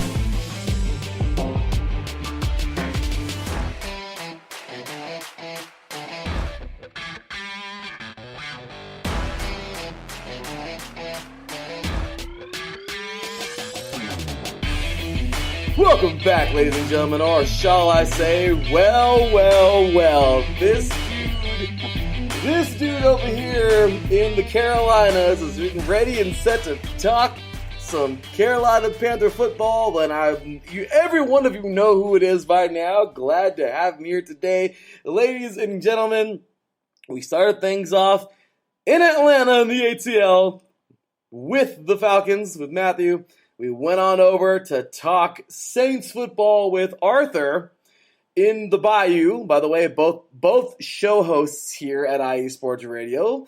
Of course, Matthew hosting Peak State Sports, Arthur hosting the Bayou Bulletin, and well, yet on to another IE Sports Radio host. Ladies and gentlemen, he is host of an awesome show here on IE Sports Radio, Carolina Cast, talking all things of the Carolinas, all sports of the Carolinas. He is super diehard Panthers fan. He is one half of the Brothers Blue on YouTube.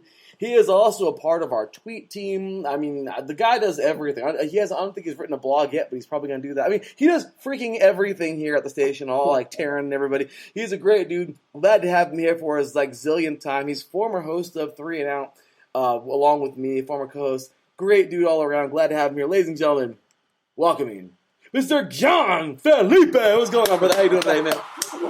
Well. What is good, brother, man? I appreciate you having me. You know I'm always down to talk Panthers anytime I can. Hey, brother. And we are thankful for that. So certainly thankful. Glad to have you. We finished 2 already, man. We just got you and the Bucks left on today's show. It's going to be a fun. I'm surprised Kylam didn't want to chime in over there about his Saints at the Bayou. You know, Kylam, I don't know if you've been following him or not. I tried to get him so many times to do the Louisiana show. He just never had the time. He's doing a lot of things, man. Getting his health in shape. He's doing really, really well in that. Getting in great shape. Awesome. And, but I don't know if you heard the latest, man. Him and his wife are having a baby. Whoa, look at that. Oh, my God. Thank you, Lord, at IE Sports Radio over here. Right? Isn't that awesome? So, boy. I'm a few years out. From that one. Yeah, you and me both. Well, actually, I can't say that anymore, man. My goodness. Yeah, the marriage just happened, and I don't know, man. The child is, it could be, well, we'll wait for it. You got your predecessor over there at IE Sports Radio. Exactly. The heir to the throne. Exactly. I like that, John. I like that. Well, with that said, brother, glad to have you here, man. It has been too long, but every week, check him out, y'all. Fridays at 7 Eastern, this guy just jumps on and goes to town. He has arguably the best damn track, theme track at IE Sports Radio. I mean, I rave about that thing. All I got to say, though, is that John's the man and definitely knows his Panthers. And trust me, he breaks them down in the best cases, in the best way possible.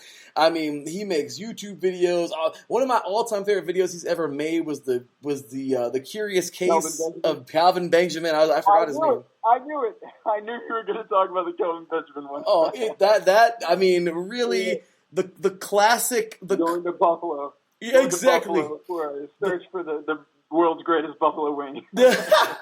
You're cold-blooded, man. Yeah, the classic joke, I forgot who told that on air, saying that he was one Popeye's biscuit away from being a tackle. That was cold. Oh, man. Booger McFarland on Monday Night Football, yeah. You're not funny, Booger. He's like, that was funny, man. No, he was, but that was pretty funny. But anyway, with that said, John, man, we're here to talk some Panthers football, and it's gonna be awesome, brother. So let's go ahead and get right on into it and do the dang thing, man. So starting things off here today, well, those Panthers. What more can you say? Last year, the AFC South.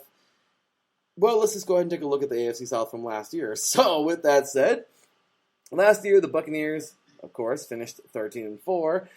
Tom and his crew down south. Saints 9-8. Falcons at 7-10, and the Panthers forgot what a football was because they were down the basement at 5-12. Now, Larry, you want to know the sad part about these standings? What's that? The saddest part about this all. Our darn football team started at 3-0. We started off 3-0 and ended the season at 5-8. and whatever the calculation with the new game added on. I know. We only had five wins after starting off 3-0. It's a level of disapproval that I've never felt as a Panthers fan. The one silver lining was we got Cam halfway, but honestly, I didn't want to see Cam go out like that. No, I don't think anybody that's a true Panthers fan did. I just, that's crazy. I didn't even realize that. Wow, to think, John, after going 3-0, if only you can see into the future, knowing that you would only win 2 more games. Yeah, exactly. I mean, it's really like it's a comedy movie. It's a satire. Seriously, it was. Yeah, really. You guys had a horrible year, but hey, that's why we're here to kind of put that in the rear view. John's like, I already did that crap. I would even argue teams like the Detroit Lions that won fewer games than us have had greater moral victories because they started off losing, and when the team finally came together, it was like a hurrah. Like it was just sadness from our standpoint. Look at this. Even teams that won fewer games had a greater morale than we did. That's insane. I mean, look at this, John. Yeah. Seriously, look at this. Courtesy of FB Schedules, are you for real? 3-0, pretty solid. I mean, it's the Jets, the Saints. You beat them handedly too, 26-7. And they were good. They had just beaten I believe the Packers week 1. Yeah, and they were solid. Then the Texans, well, I guess that's a lot like the Jets one. We don't, is what it is, whatever. And then you had an overtime game for the ages. Well, not for the ages, but a solid 34-28 overtime loss. And I'm sorry. That was after Philly, then the Vikings, then the Giants. So, my gosh, actually, I'm way down the list. Okay, you guys start 3-0. You have a 5-game skid. My goodness. Yeah. No, 4-game skid.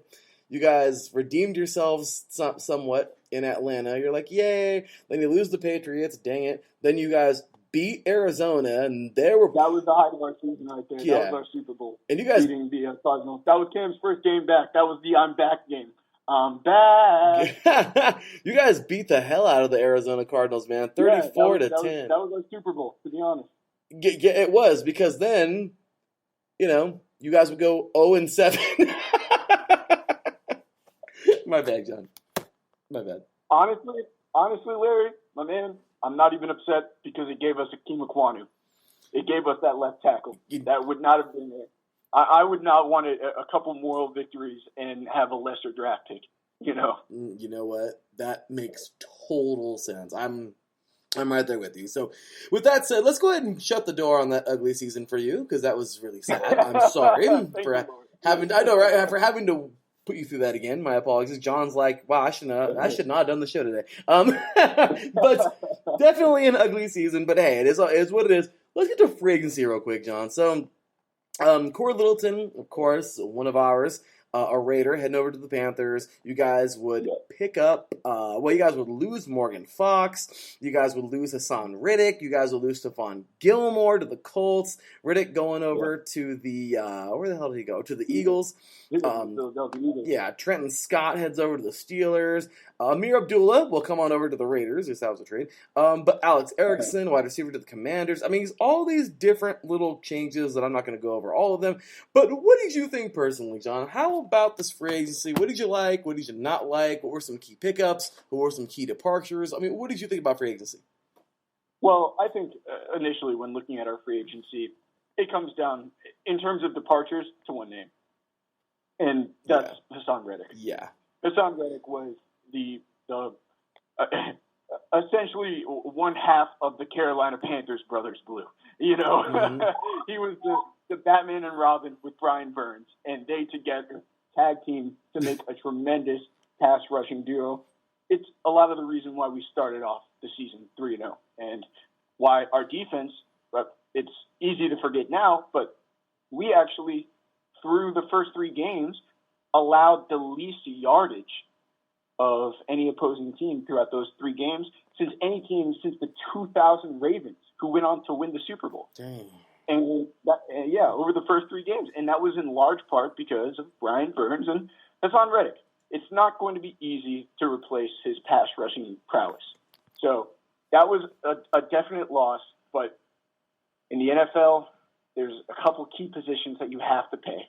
And that's quarterback, pass rusher, and, a couple others, but those two really take the cake. And we could not afford the $15+ million on Hassan Reddick. Yeah, we just couldn't, especially with $18 million on Sam Darnold. We couldn't afford him. So it was a wash. We were never going to be able to retain Hassan Reddick, but he was most certainly the biggest loss that we had. Outside of that, honestly, our team remains largely the same. In terms of additions, though, we have made some substantial additions, not only to our team as a whole, but in the specific unit that we were weakest in. The weakest unit, worse than the Bengals, who ironically went to the Super Bowl, but our offensive line was 32 out of 32 by Pro Football Focus. Golly.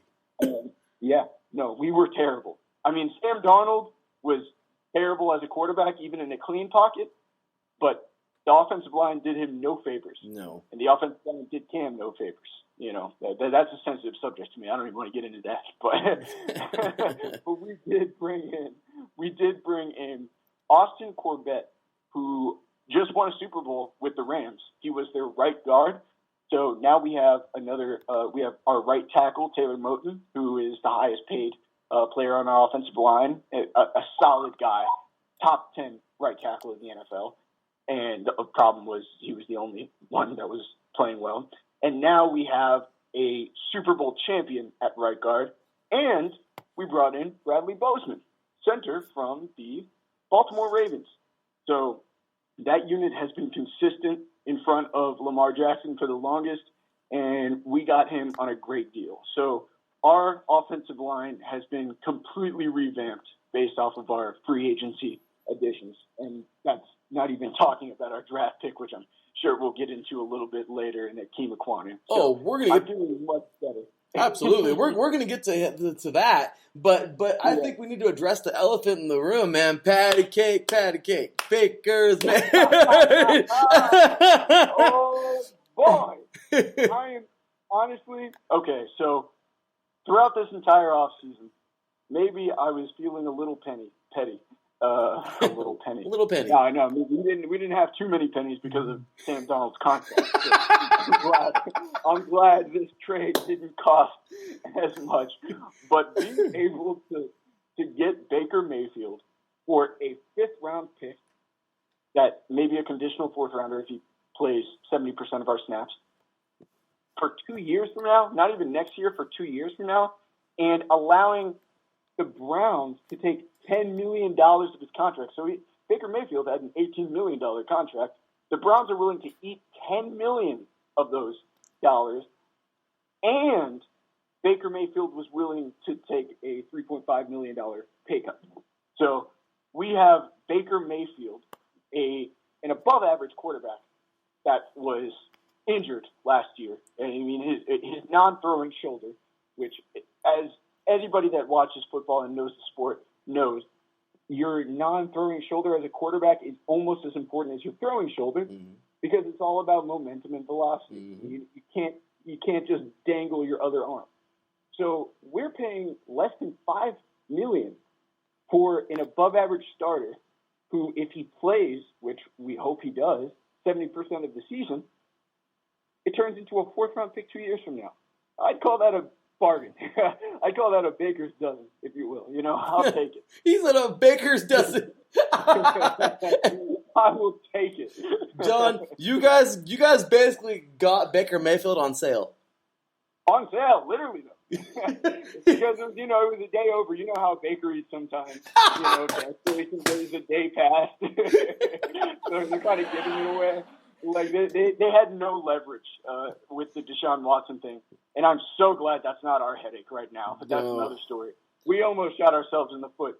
But because we had all the leverage and they had no leverage, I mean, they gave them away to us. And before any Panthers fans, I don't even think any Panthers fans think this, but any NFL fans think this is even a competition, Baker's our starter.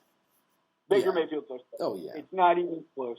Sam Darnold has consistently, and I don't mean just last year behind a bad offensive line, I mean every single year of his career, has consistently ranked as a bottom 3 quarterback in the NFL.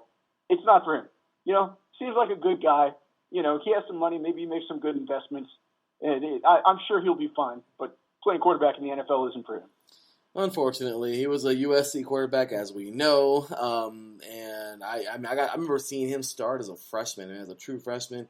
I don't know. Yeah. I guess USC quarterbacks, man. I don't know. I hate to buy into that, but man, It is crazy. It is crazy when you look back. I mean, you guys got guys like Matt Leinart, Mark Sanchez. They just don't seem to pan out in the league. And Sam Darnold is more physically talented than all of them. I think Sam Darnold is probably one of the most physically talented quarterbacks to come out in the last couple of years.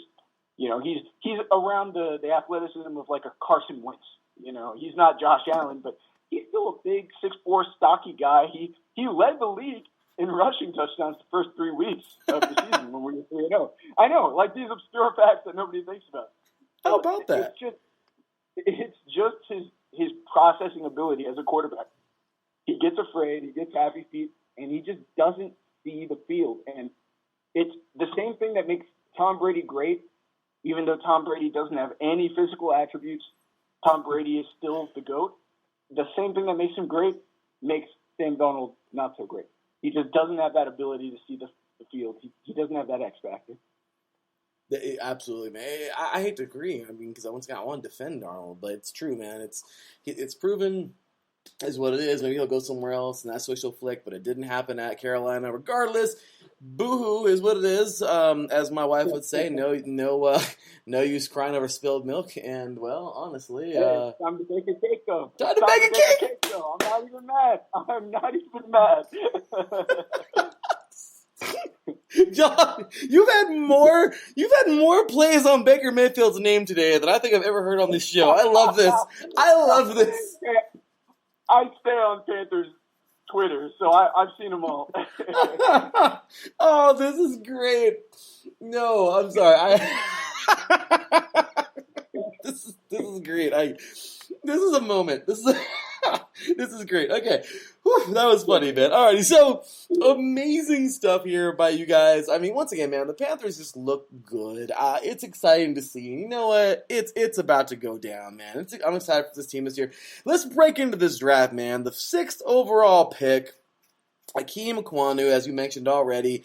No, NC State, you're from the Carolinas. You know he's not going too far. He's going to stay home, if you will. I don't know if he's actually from there, but he's going to stay where he went to college at least.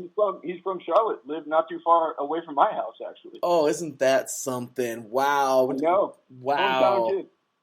That's amazing. The hometown kid is playing. He played for one of the hometown colleges. I don't know how far NC State. I don't know what's closer to you. Because, there's like 4,000 colleges in like one city over there, from what I understand. Oh, yeah. So No, it's in Raleigh, so maybe a couple hours away, but it's crazy that he was born literally in Charlotte. Like, he went to see the Panthers 2015 NFC Championship game, like, live, like, there, So it's pretty cool.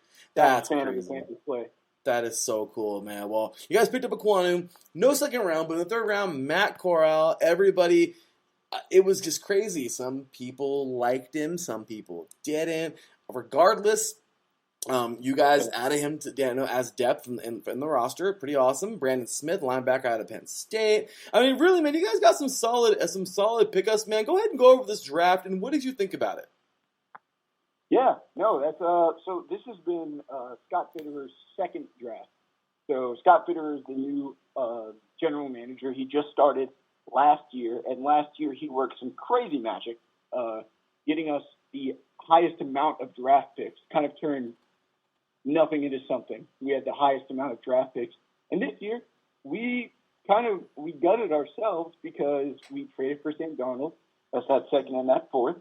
And we traded our 3rd round pick away for C.J. Henderson, who, is also an investment. So we traded him. He was a top 10 pick a couple years back. We traded him traded a 3rd round pick for him to the Jaguars. And so now we had that top pick because of our standings. And Akeem Ekwonu was the top player on our board. Freaking impeccable. Nobody thought that he was going to come down. Even in the Panthers Camp Confidential, the thing that they do, the behind-the-scenes draft thing, Like, they were chuckling about it before the draft, saying, oh, if Hakeem Ekwonu comes down, okay, well, then I'd wake myself up because I'm dreaming. As Scott Fitterer said something to that degree. And so we didn't have a second-round pick, and quarterback was the big thing. So me and my brother, we're watching the draft, and we're thinking, all right, we got Hakeem Ekwonu. Wow, insane. Did not see that coming. But what are we going to do about quarterback? We saw those quarterbacks fall, and Larry, I don't know if you remember, but I had a guy that I had my eye on. I wanted upside over everything.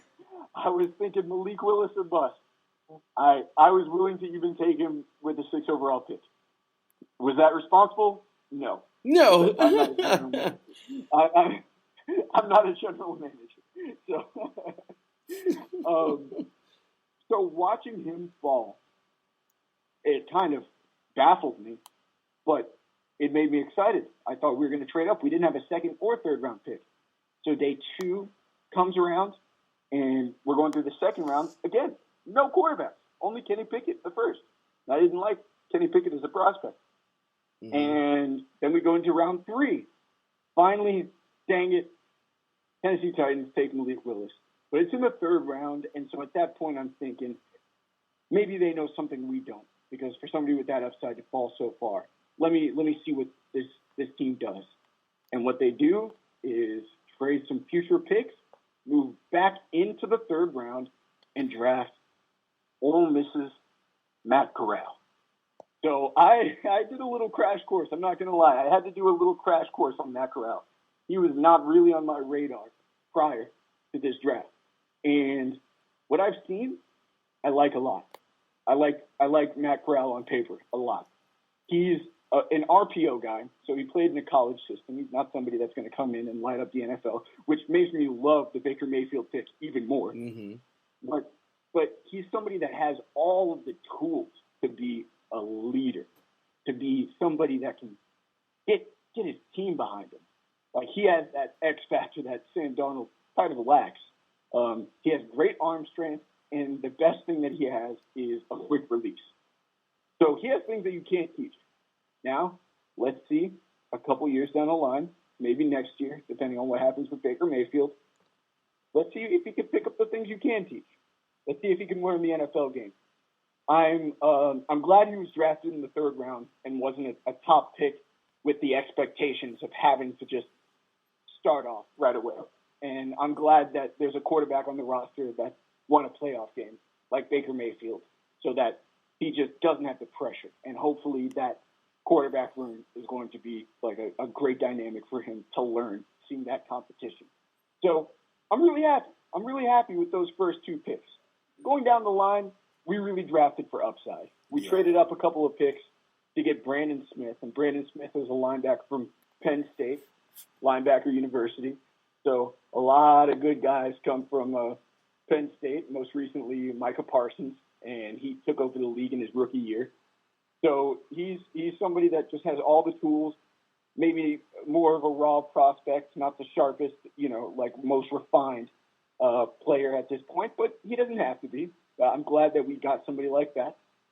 He reminds me of Jeremy Chin, another guy that we had that he was a little more raw of a prospect, but had the physical tools, and look what's happened with Jeremy Chin. Mm-hmm. Fantastic player. And then going down, we had just high upside guys. Guys like Kalen Barnes from Baylor. We had Amaro Barnes from Texas A&M, I believe. Cornerback from Baylor. Just fast guys that are going to get to the ball and they'll learn the game as it comes with them. And we didn't really spend too much on them, so if they don't pan out, everything will still be good. But I'm really feeling good about those top 2 picks. Hakeem Ekwonu, who's going to solidify that offensive line, and of course Matt Corral, who could be the quarterback of the future.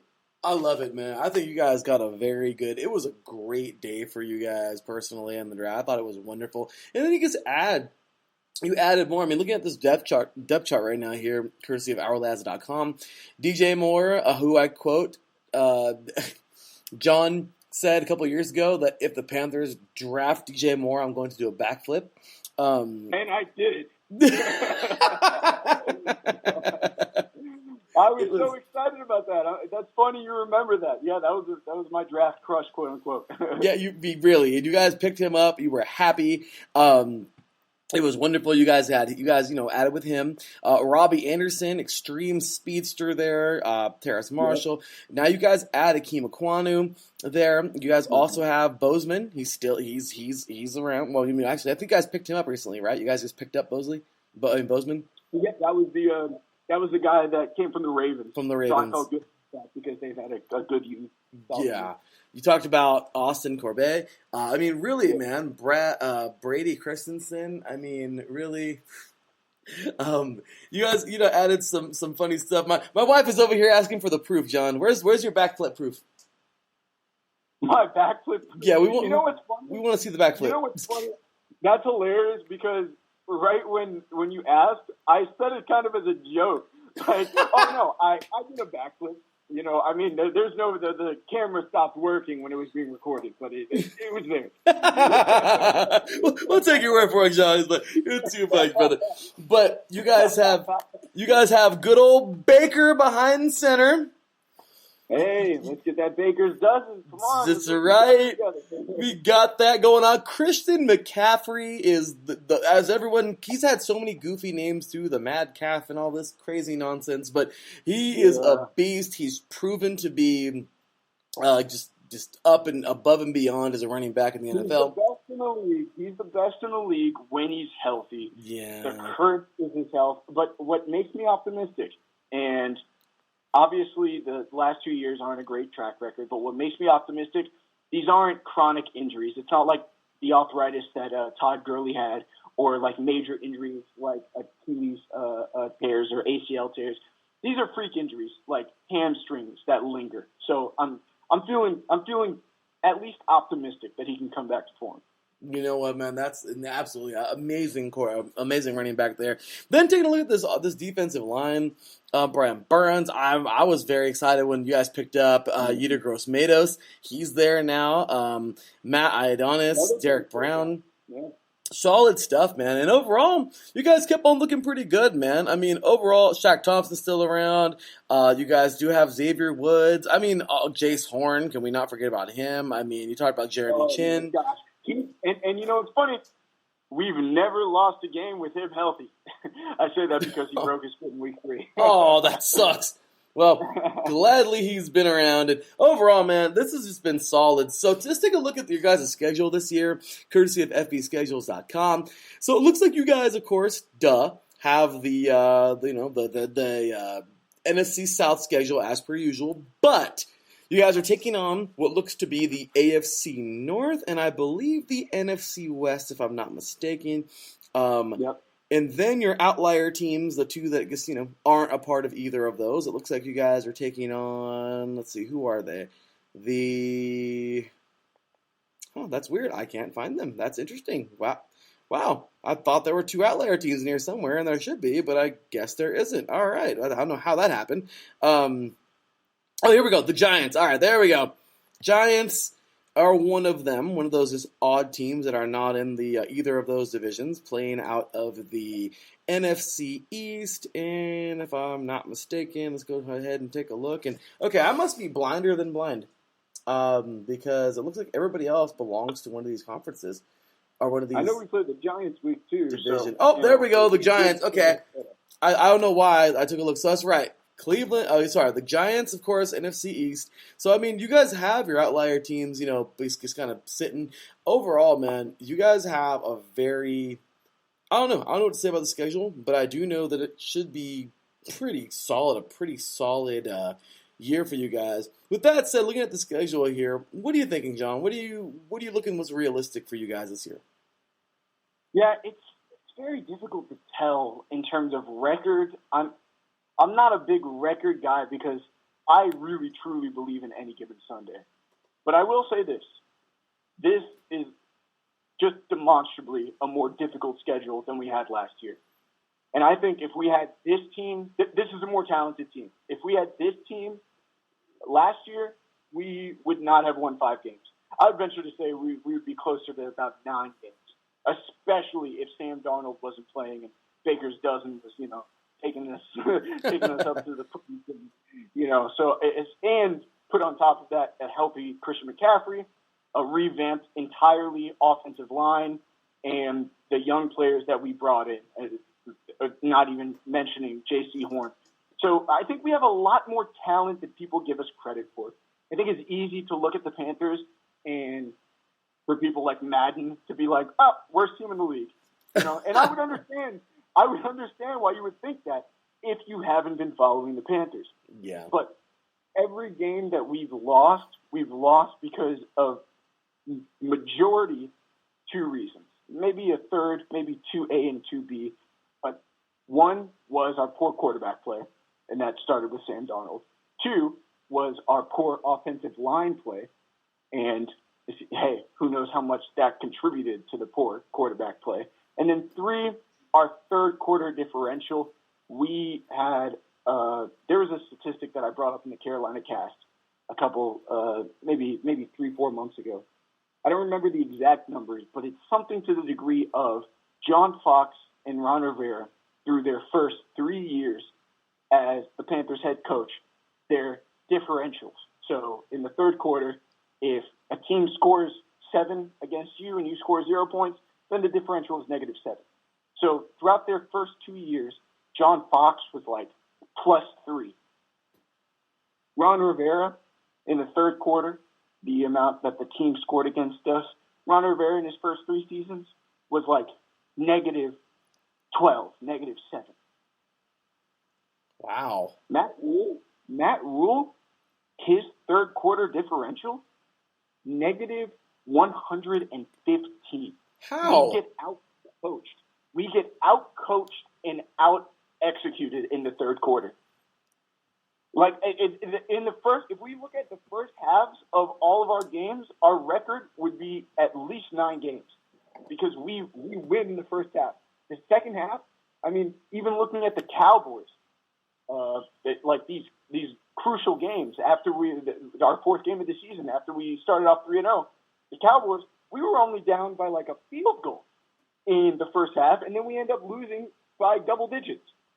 We just continue to be out-coached in the third quarter. So I would say the quarterback play, the offensive line play, and our third quarter coaching, which all can be fixed based off of the talent of our roster, the revamped O-line, and, of course, having my man Baker's Cake at quarterback. Baker's Cake! Oh my goodness! I'll tell you what, man. You guys definitely have a shot with him back there, and I'm an idiot, by the way. It is the outlier teams are the NFC East, of course, with the Giants, and the NFC North. You guys have Detroit. I don't know how I missed that, but yeah. So overall, man, you guys have, in my opinion, a pretty favorable schedule. I mean, maybe not favorable entirely because the NFC West is definitely one of the better, if not, I mean, the new powerhouse division of the NFL. I'll tell you that right now. It's a nasty division. Yeah.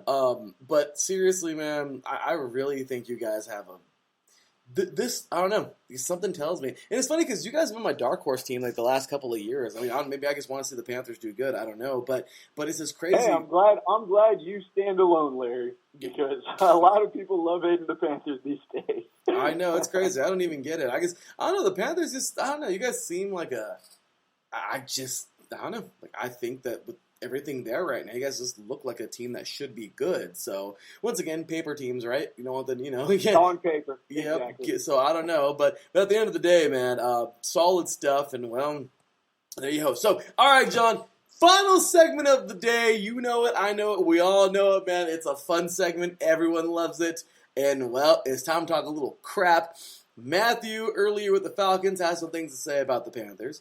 Arthur had some things to say about the Panthers. And wow, the Falcons fan had something to say about the Panthers. Oh, interesting. Of course, yeah. And you better believe the Buccaneer fan coming up in a little bit is going to have something to say about these Panthers. So, John... Well, the Buccaneers can talk. The Buccaneers can talk. Well, it's about that time, John. You know it. I know. Like I said, we all know it, man. Let us know your thoughts about the rest of the division this season. And, of course, you can always be nice and polite.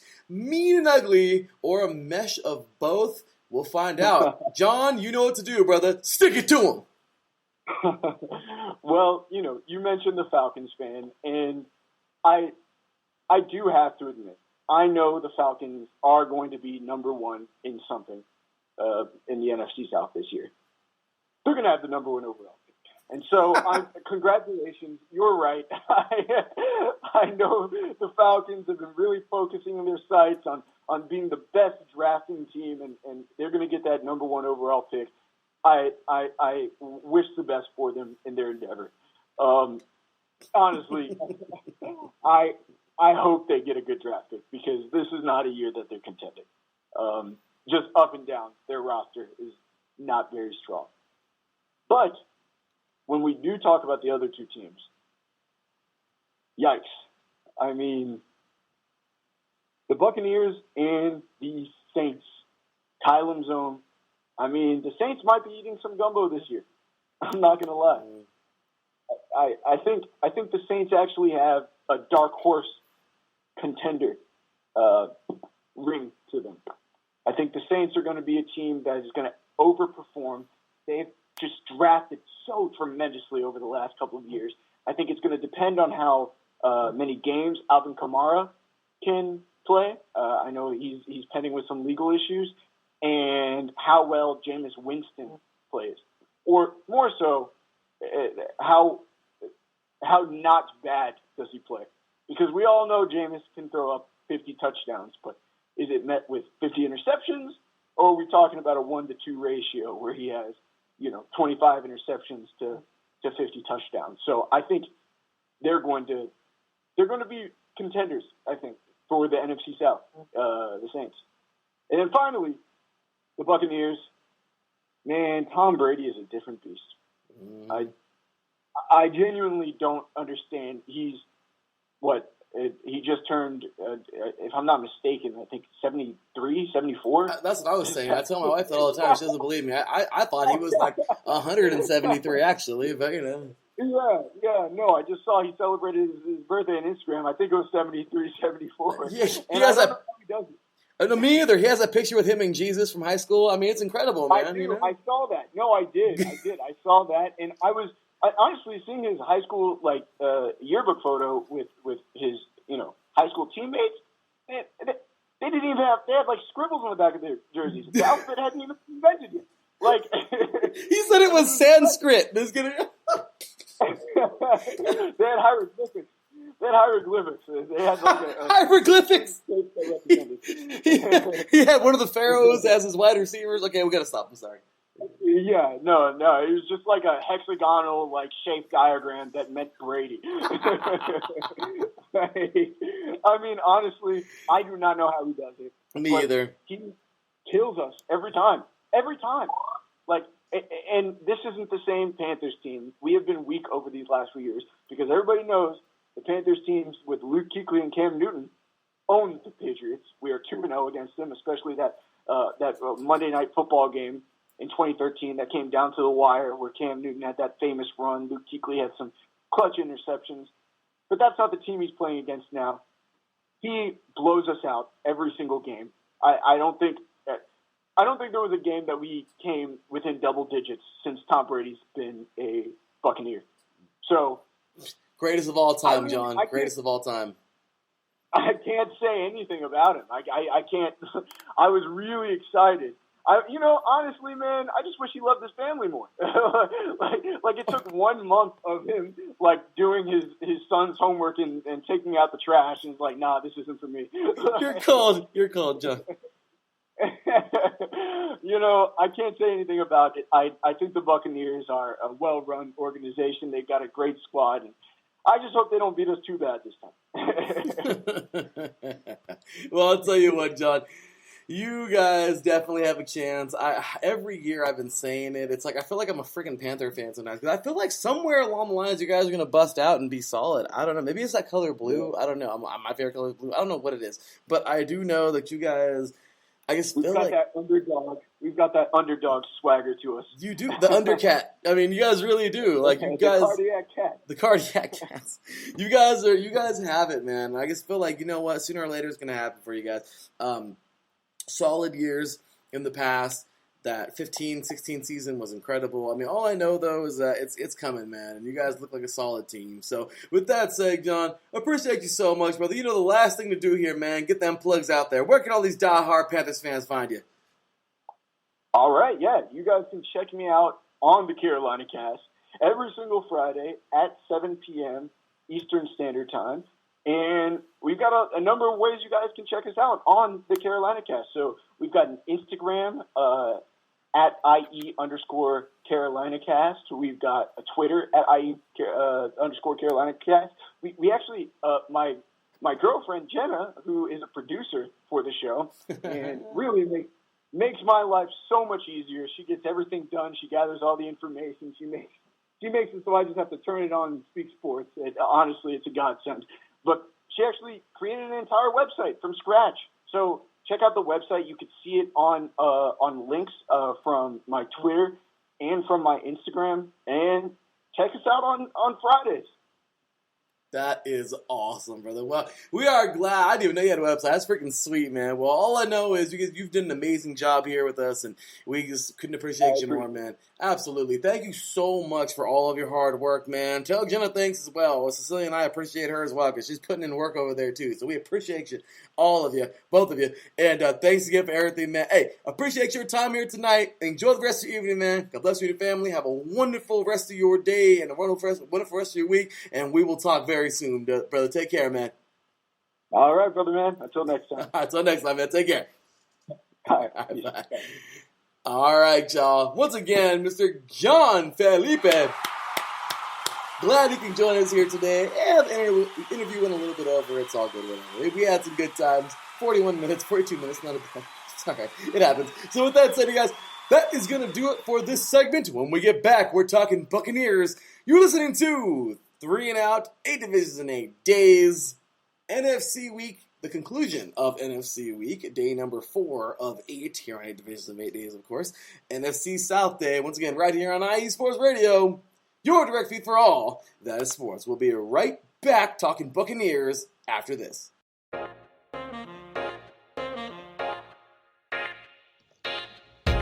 What is going on, everybody?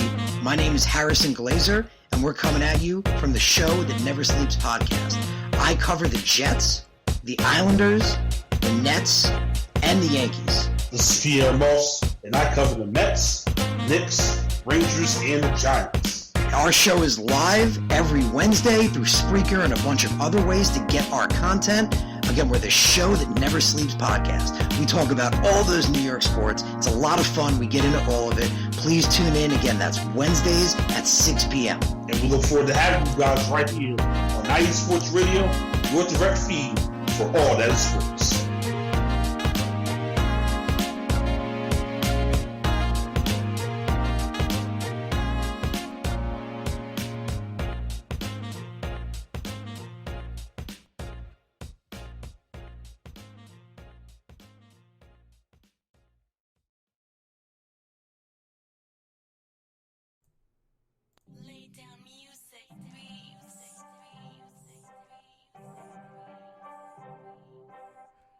Hey, what's up, BS3 sports fans?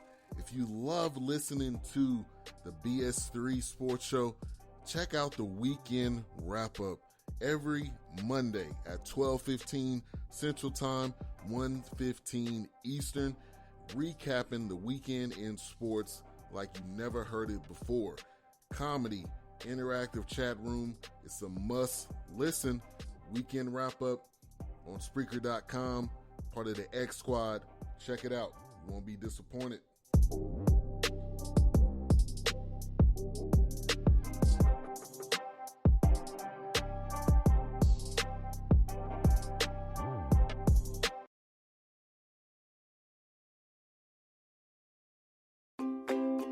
Were you listening to a great game on USRN, but then the Wi-Fi crashed in the final seconds?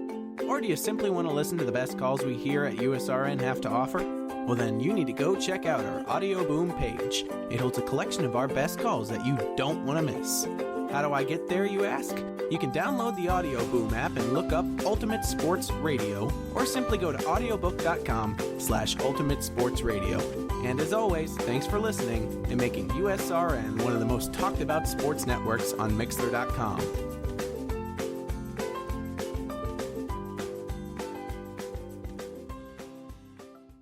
Are you a fan of the best teams in the Buckeye State? Then this is a show for you.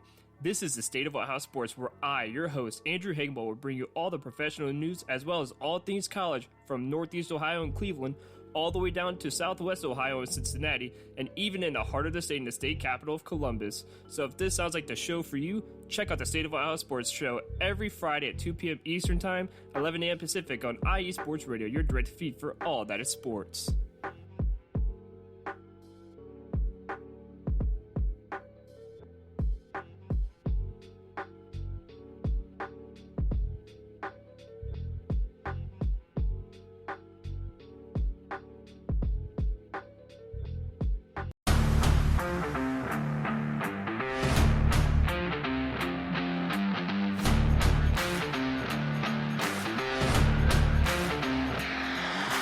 What's good, fight fans? It's your boy, Marcus Los Great, here to give you what you want, here to give you what you need. Yeah, man. Yeah.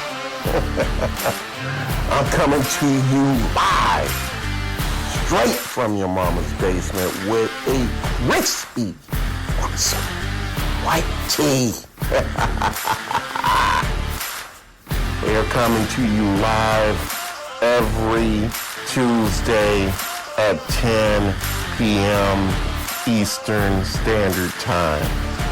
Powered by IE Sports Radio, your direct feed for all that is sports.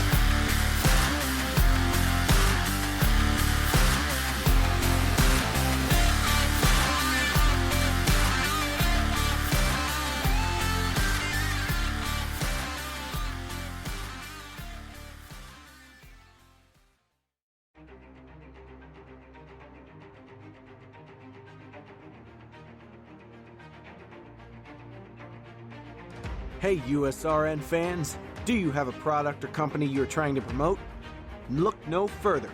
USRN is teaming up with small local businesses trying to establish themselves via online promotion. Let us know if you're interested. Email us at usrnradio@gmail.com to learn more.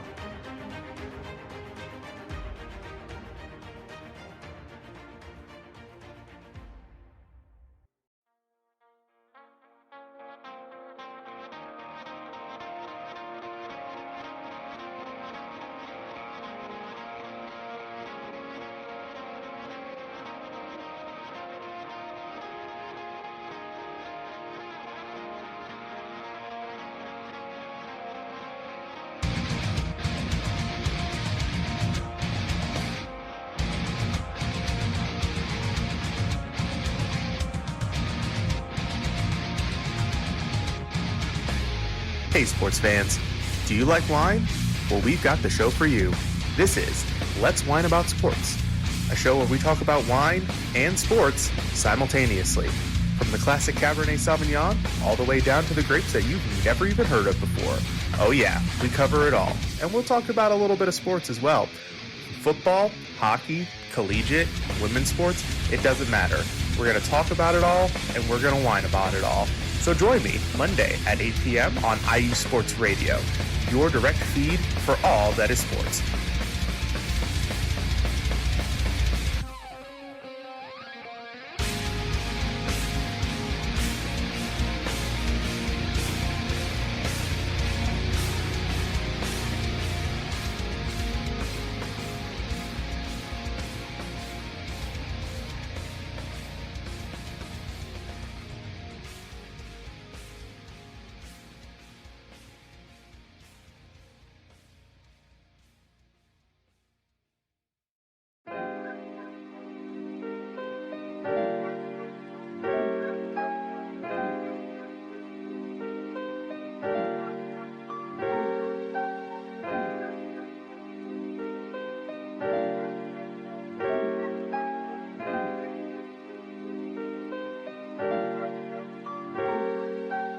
Hello, ladies and gentlemen. My name is Davidson. It's your boy, Dentarius Lava. And we are the hosts of Fast Break here on IE Sports Radio, where we discuss everything in the world of basketball from prep to the pros. You guys should definitely check us out, man. Sunday, 8 p.m. Eastern, 5 p.m. Pacific. We got all the basketball information you guys need, so we look forward to you guys listening in. And please do, because we are the best basketball show on this side of the Mississippi. And please do check us out on Twitter at FastBreakISR. D-Lock, where's our time again?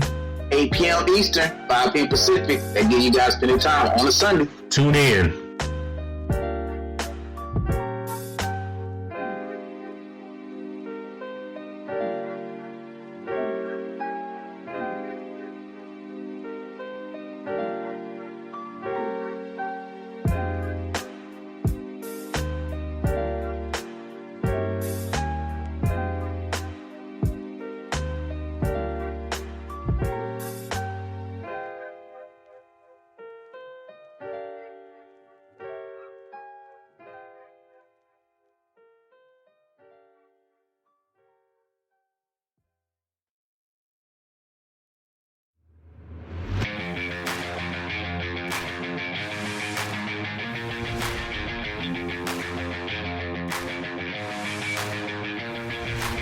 What's happening, sports fans? Are you a fan of Southern California sports? Are you looking for a show hotter than a hot summer day in California? Then look no further than the SoCal Supreme Sports Show, where I talk about all things Southern California sports. That's right, all sports teams from Southern California.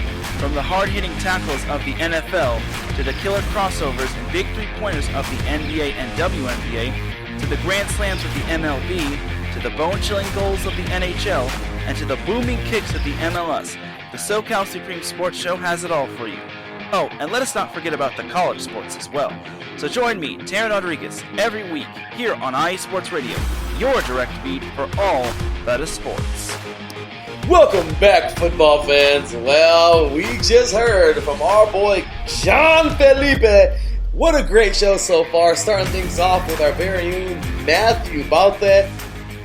I guess that his name's Super Brown too, my bad. Matthew Balte, a great guy.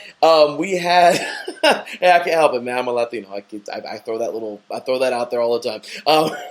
But with that said, we had Mr. Arthur Parsons with his Saints. We just finished that, and by the way, Matthew Balte, of course, the host of Peach State here on IE Sports Radio. Then the Peak State Press. Then we had Arthur Parsons, who hosts the Bayou Bulletin, which of course is our Louisiana show. Then we had Mr. John Felipe, which is the host of our Carolina show, the Carolina Cast. And ladies and gentlemen, we just made a deal.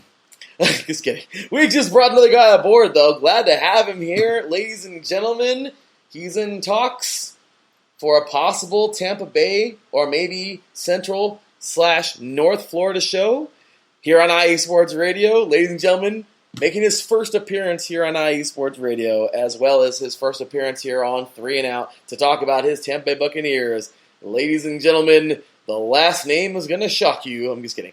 Ladies and gentlemen, he is diehard Tampa sports fan. Glad to have him here for his first time, hopefully many. Ladies and gentlemen, Corey Pujols. What's going on, Corey? How you doing today, brother? Hey, Larry. It's good to be here, man. Thank you for having me. Hey, brother, glad to have you, and thank you so much for making the time here, man. So first things first, we're going to jump right on into this thing as fast as we can, because these Buccaneers, I mean, talk about a story. Oh my gosh, Tom Brady enters the equation, and I mean, we all expect a Super Bowl, and that's exactly what happened. However, last year was a little bit rough, not necessarily because of the regular season, but of course because of the postseason. So, as we've been talking about over and over and over on the show so far, last year the Buccaneers finished at 13-4, the Saints at 9-8, the Falcons at 7-10, and the Panthers at 5-12. So I'm just saying, Corey, you guys, man, had a pretty pretty good year, to say the absolute least. I mean, let's take a look here, courtesy of FBFootballschedules.com. You guys will start off with a two-game win streak here. Fall to the Rams. That was a crazy game. Then you would go on a 4-game win streak. You would drop 2 in a row, the bye in the middle. And then you guys went into overdrive. You guys got 4 in a row, including a very good game over the Buffalo Bills. You dropped 1 to the Saints. You got swept by the Saints last year, by the way. I didn't even realize that. And then you finished with 3 victories. Go on to the wild card, knock off the Eagles, and then you go to the divisional round and fall to the now Super Bowl champion Los Angeles Rams. Corey, I'm going to go ahead and shut up. Give us every raw emotion through last season for you as a Buccaneers fan. Ooh, the easiest way I can put this is to start the season. I'm gonna go from the beginning of the season to the end and jump right to the end. In that Week 3 matchup, my apologies, against the Rams, halfway through the game, I looked at my dad and I said, "Dad, this is the NFC Championship game, or at least it should be the NFC Championship game. These are clearly the 2 best teams in the NFC. I don't like the Rams. As a Buccaneers fan, you can't like the Rams for the history, knocking us out of the playoffs almost as many times as the Eagles, winning a Super Bowl in one of those years, with Kurt Warner, the greatest show on turf. So the feelings in Week 3 were different from the feelings in the playoffs when we lost. It was an absolute heartbreaker in the postseason. In the regular season, we're thinking, okay, it's Week 3. It's a really good football team. You kind of expect this thing early on. Super Bowl champions last year or otherwise. Well, my apologies, the year before that. But what really took the cake was when you watch that game in the playoffs, when you watch that game to start it off, Tom Brady got his first unsportsmanlike conduct penalty in his now 22-year career. Okay, I was going to be his first ever, and that speaks volumes because that game, the Rams played a good game. Did they deserve to win the game? No. You watch the end of the game, you can see that. It's another situation of Kansas City, our Super Bowl year when we played them. I think that was Week 11, and we lost to them. But if you put 2 more minutes on the clock, we probably beat them. Okay. So it's a big feeling towards that. No love lost between us and the Rams. Next year, we will get our payback. It's written. It will be. The Rams are not going to be the team that they were before. That's a blessing for us. That's a blessing for the entire NFC. The feelings for that specific moment was just utter devastation, especially to see that 55-yard touchdown bomb to Mike Evans at the end over Jalen Ramsey, who people think is the best cornerback in the league. Mike Evans isn't concerned about that. Mike Evans has slept on enough. First receiver to go 8 years, 1,000 yards receiving, no matter who the quarterback is, and he's left out of the top tier wide receiver conversation for too long now. And we have to identify that, this guy, again, regardless of the quarterback, Jameis Winston, when he came into the league, it was Luke McCown. That's how long ago it was. And just to know that he's able to do this on a weekly basis against your best defensive back, regardless of who it is, Ramsey, Lattimore, Gilmore, whoever you got. That's the feeling for the entire team throughout the regular season. We're not playing against the Rams or the Saints. Now, the Saints is the second thing to address in the regular season. Obviously, like you mentioned, we got wrecked by them twice. The first thing I want to say is all love to Jameis Winston. It wasn't a forced injury. Nobody wanted him to get hurt. He played for us.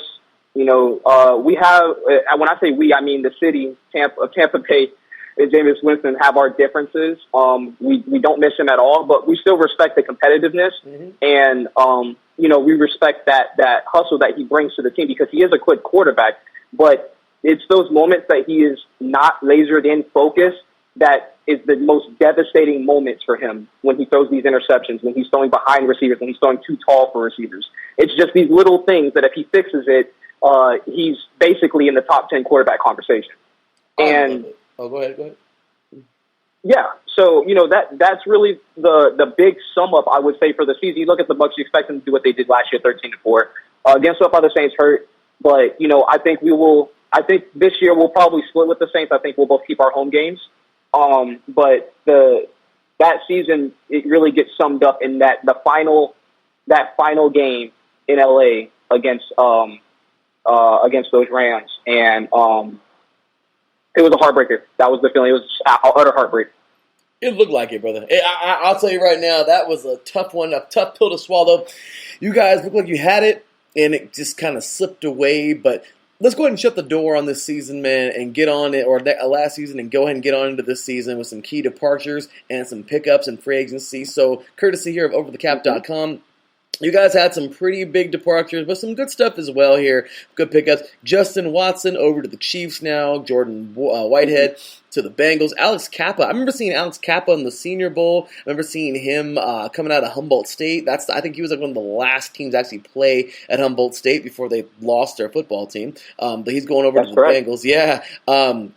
You had Ronald Jones going to the Chiefs. You guys, O.J. Howard over to the Bills. My goodness, even Bradley Pinion to the Falcons, your guys' punter. I mean, you guys got some key departures. As far as I'm concerned, I think I heard that Ali Marpet did retire. I am a Ali Marpet fan to the core. I played Division III football myself, so when he coming out of Hobart University, Division III, I just thought, this is amazing. Like, that's what I'm talking about. Alex Kappa was also an FCS guy. I think you guys actually drafted another player right now who's a small school guy, too, I think from Division II or III. So I'm just saying, Ryan man. McCullum. Is that him? Yep, that's him. I mean, I'll tell you right now, man, I'm a fan of that. I love it. But go ahead and talk about, and then, of course, you guys got some pretty good pickups, too, man. Akeem Hicks coming on over from the Bears. You guys have Shaquille Mason coming on over from the Patriots to the offensive line. Keanu Neal from the Cowboys comes over to play. So you guys did get some pretty big pickups this year. Fred Johnson from the Bengals, as well as Russell Gage coming on over from the Falcons. We talked to Matt earlier, and he had some things to say about that. He was bummed out about that. But go ahead and talk about your biggest departures and biggest pickups, man, from free agency. What do you think?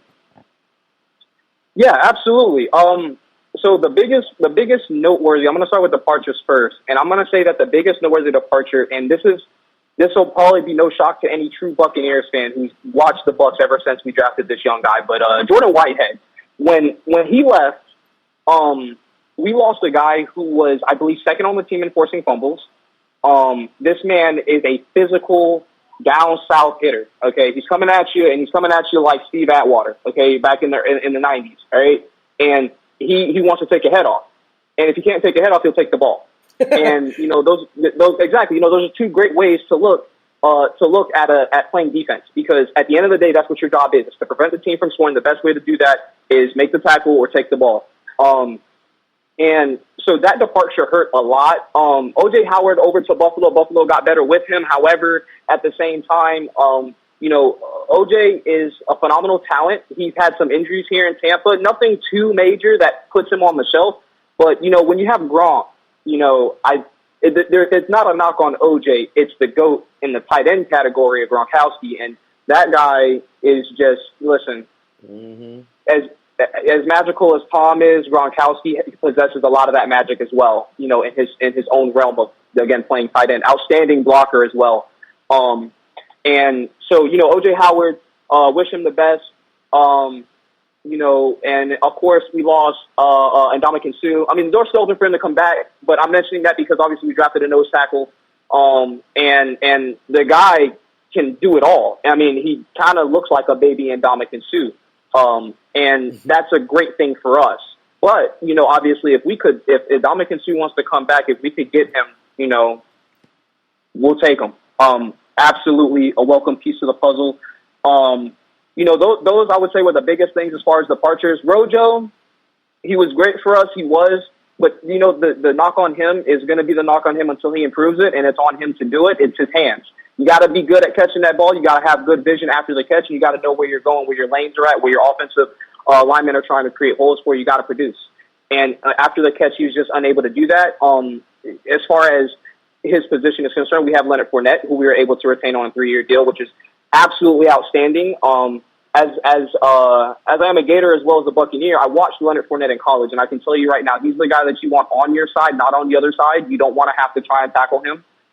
You don't want him running at you, and you don't want him running angry. So it's a blessing to have him on our side. As far as some of the other bodies you're able to retain, Brady coming back out of retirement. I've been listening to the show the entire time, and everybody's mentioned that, his retirement was short-lived. And it was. And, and I think that's because when you are a competitor and you have unfinished business, you have something that still irks you in the middle of the night. You know what I'm saying? And it's been months.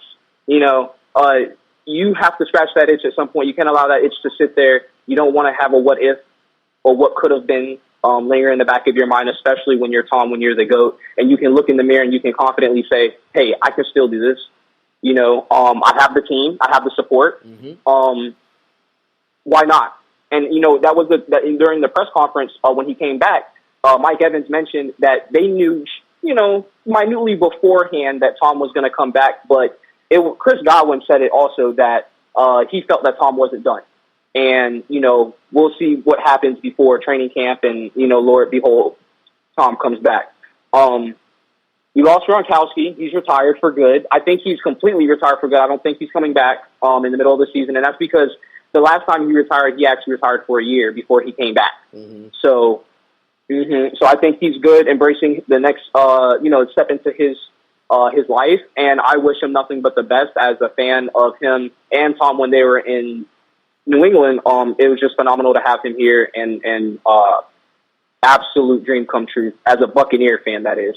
As far as for the rest of the pickups, Akeem Hicks, phenomenal.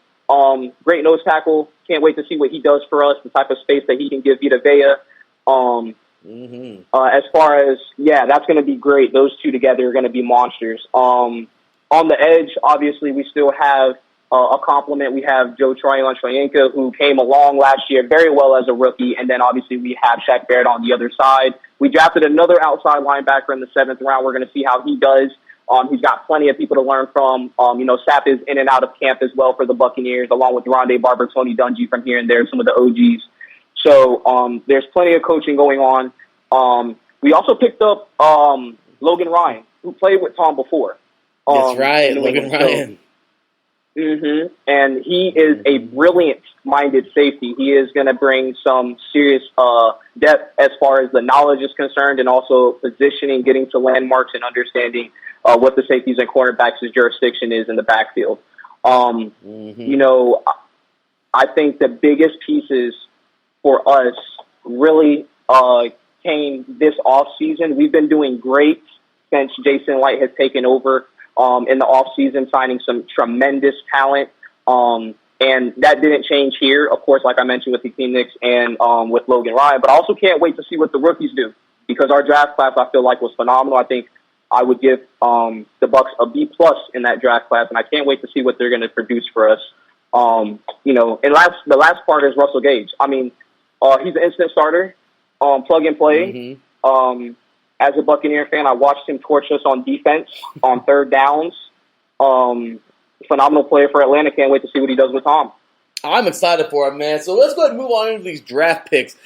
No first round for you guys, like it matters, but you would pick up Logan Hall in the 2nd round, defensive end at Houston, solid defensive end. Also in the 2nd round, Luke Godek, I believe how you pronounce his name. Tackle out of Central Michigan from the Chippewas over there. Rashad White, running back from Arizona State. I mean, you guys picked up some solid athletes, man. With that said, go ahead and talk about your guys' draft this year. What did you like, and how you think some of these guys can make an immediate impact or maybe an impact coming up? Yeah, absolutely. I think we got a couple of plug-and-play guys right out of the gate, which is, again, just a testament to the drafting strategy of Jason White and the GMs up there, Bruce Arians, and, of course, now our head coach. And that is just, it starts at the top, like you mentioned with our defensive end, Houston, he's going to be in a rotation. I'm almost positive of it, knowing that our coach loves to play, different schemes on defense. We hide our coverages very, very well. We have great corners, so we can press when we want to. We can release when we need to. Especially with Carlton Davis. And the only reason I'm mentioning Carlton Davis now is because we went out and we got Ryan McCullum, and he is out of SCS school. He was under the radar for I think it was 4 or 5 rounds. I think we got him in the 5th. And the guy, when you watch his tape, when you pull up his tape, you just hear the announcers, and you learn after so long to listen to the announcers use key words, and you hear them say Ryan McCullum again. And again is a word that you love to hear on defense. He's making tackles. He's separating the ball. He's pressuring the quarterback. This guy looks like Richard Sherman. He's big, 6'3", 6'4", I think it is. He's got a long body. Again, he pops off on tape, and if he can stay healthy, if he can protect his body and he can meld his mind in the way that the pros do, like Carlton Davis has, and the rest of our team, he will be just fine. He'll be a starter. And I also think Rashad White is also going to be a very interesting. Now, this guy right here is in my opinion, what he looks like is, and you mentioned you liked USC, and Rojo went to USC. He sure did. So that's correct. This guy reminds me of Rojo because he has that same jump step.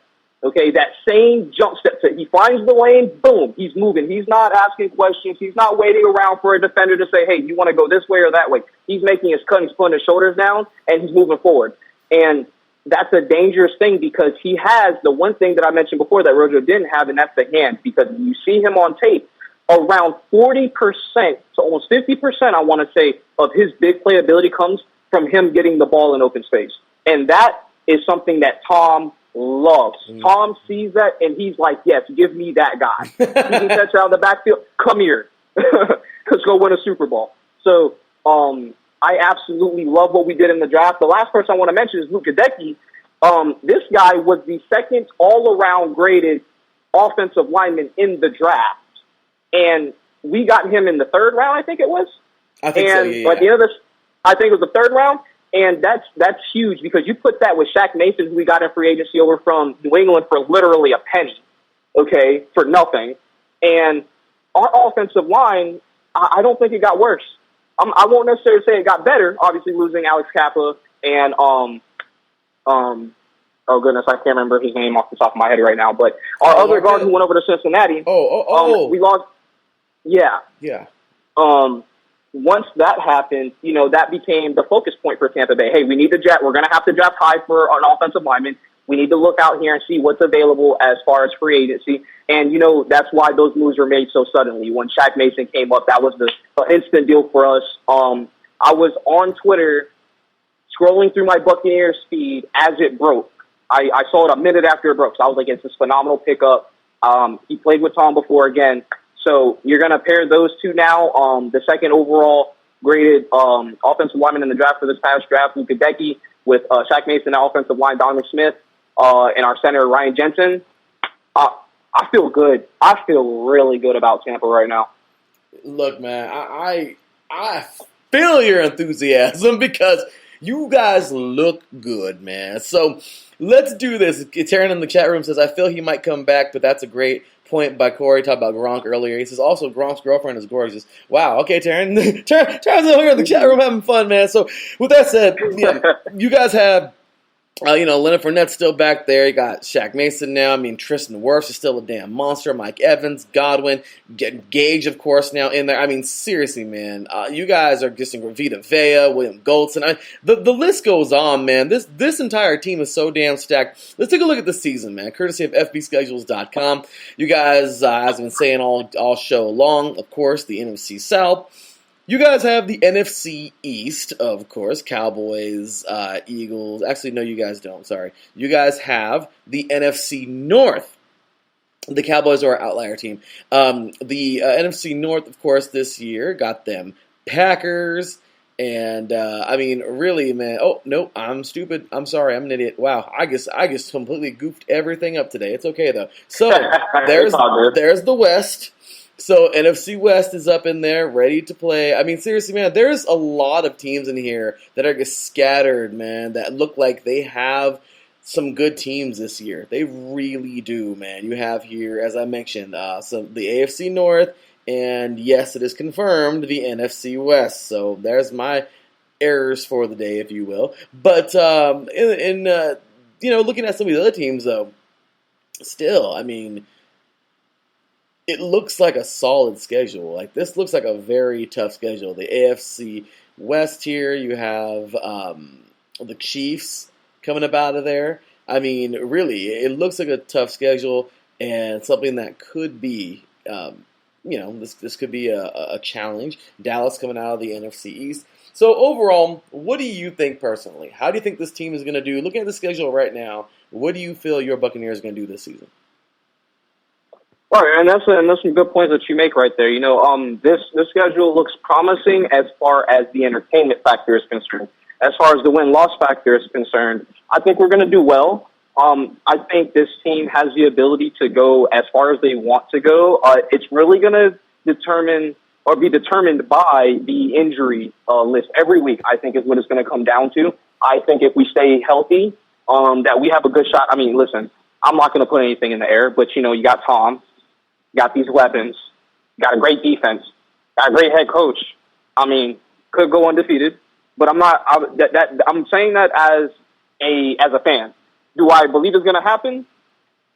Sure. Will it happen? I like us to go 14-3. I think that would be our record. I think that we are going to improve off of our mistakes. I think we won't have as many injuries. I think the Saints, like I said, will take one of the games from us. I believe one of those teams out of the AFC West, the best division in football right now, will have something to say about that as well. I wouldn't be surprised if it was the Chiefs. I wouldn't be surprised if it was the Chargers, who I think is the best team in the entire AFC. They are. And that's just, that's in my opinion. And I watched Justin Herbert in college. So seeing that, obviously there's going to be a week where, perhaps we don't show up. We don't, put our A game on. So I am thinking a 14-3 record. I am thinking that we drop a game against the Saints. I don't see the Panthers or the Falcons as a huge threat. They are threats, but they're not huge.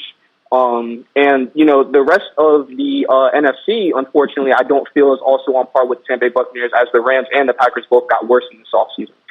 So, that's what it looks like for me, my man. I'm throwing 14-3. That is my prediction. You know what? And that's solid, man. I can't even you'll get my final weigh-in just a little bit after this, but that's not too far from what I got, man. At the end of the day, brother, you have 3 other teams in this division that you don't like.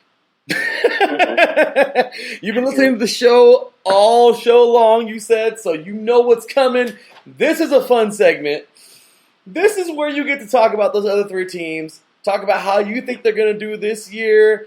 And you also get to, talk a little crap on those other 3 teams if you'd like to. You can be nice and respectful. You can be mean and ugly. Or you can be a mesh of the two. You have 2 minutes on the clock, Corey. Stick it to them. Let's get it. All right, so first things first. As a Buccaneers fan, I'm going to address the first and last thing I address is going to be the team that I hate the most, and that would be the Saints. Saints fans, I believe one of the other guys said it earlier. I don't remember if it was the Atlanta Falcons or the Panthers, but you guys are the Aints. Let me explain something to you. While I do respect Jameis Winston, that is our old quarterback. Man, why are you digging in our trash, bro? Come on, do better. Do better. Go out, go get a goat. Don't go out and go get a little whatever you want to call James Ian W's over there in the locker room and whatnot. Got his teammates looking at him like, bro, take your hands out your mouth. Get somebody better. As far as the Panthers and the Falcons are concerned, you guys are in similar boats. You guys both have weapons. Panthers have C-Mac. Falcons have my boy Kyle Pitts from Florida. And, those guys are going to do wonders for you. But you need more. You just need more, guys. You guys need, y'all got to have some artillery, some firepower, some cannons. We got some. Can't borrow ours, but we got some. And we're going to let them loose on you guys, bro. So when y'all come to Tampa, just get ready for the earplugs. Because, we don't need them. And cannons going to be firing all night. And I live next to the stadium. I can hear the cannons. I know. So get ready for that, boys. Falcons, I think you guys will edge out not edge out, but bubble out into last place. I just think that the Panthers have a little bit better options at quarterback. However, I don't see either of you guys having winning records. So good luck to both of you guys. And back to the Saints. Cam Jordan's always talking crap on Good Morning Football about the Buccaneers, about Tom.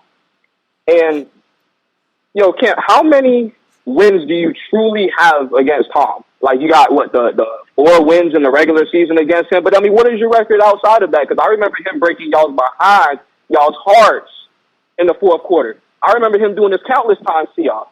And the latest one was in the playoffs this past year, retiring Drew Brees, nothing short of amazing. So all I want to say is, dear Saints fans, I hope you guys lose every game this year. I really hope that you guys, go out and get a worse quarterback. I hope that you guys get what you deserve. Yeah, and that's no playoffs, no division crowns, nothing, just emptiness. You know. Oh so yeah, we're gonna leave it at that. Oh my goodness!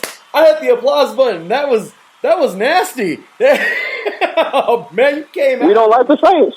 I get you. Damn. All right. Well, hey, nothing wrong with that, brother. I'll tell you, man. In the chat room, you got Taryn up over here and says, thanks, Corey. Well, he's a Charger fan, so thanks, Corey. I'm praying the Chargers can put it together. I'd kill to see Herbert face Brady again. 2020 was heartbreaking to say the least. Absolutely. Taryn says here he's going Bucks, Saints, Falcons, Panthers. So those are his predictions. So all right, man. With that said, Corey, hey, brother, you get that plug, man. You definitely deserve it. My goodness, it was amazing having you on the show tonight, man. I'll tell you right now, that was huge. Like I said, I was scrambling to find a Bucks fan all day long. I was at work, and you just popped out. Man, I got home. I really didn't even think I was going to get a Bucks fan tonight. I was going to get ready to move the show to tomorrow and postpone it. But you popped out, man. You were clutch. You had a Brady moment, man. You for the show tonight on 3 and Out. You were clutch for IE Sports Radio. You came through. We appreciate you, brother. So let all these diehard Buccaneers fans know where they can find you, brother.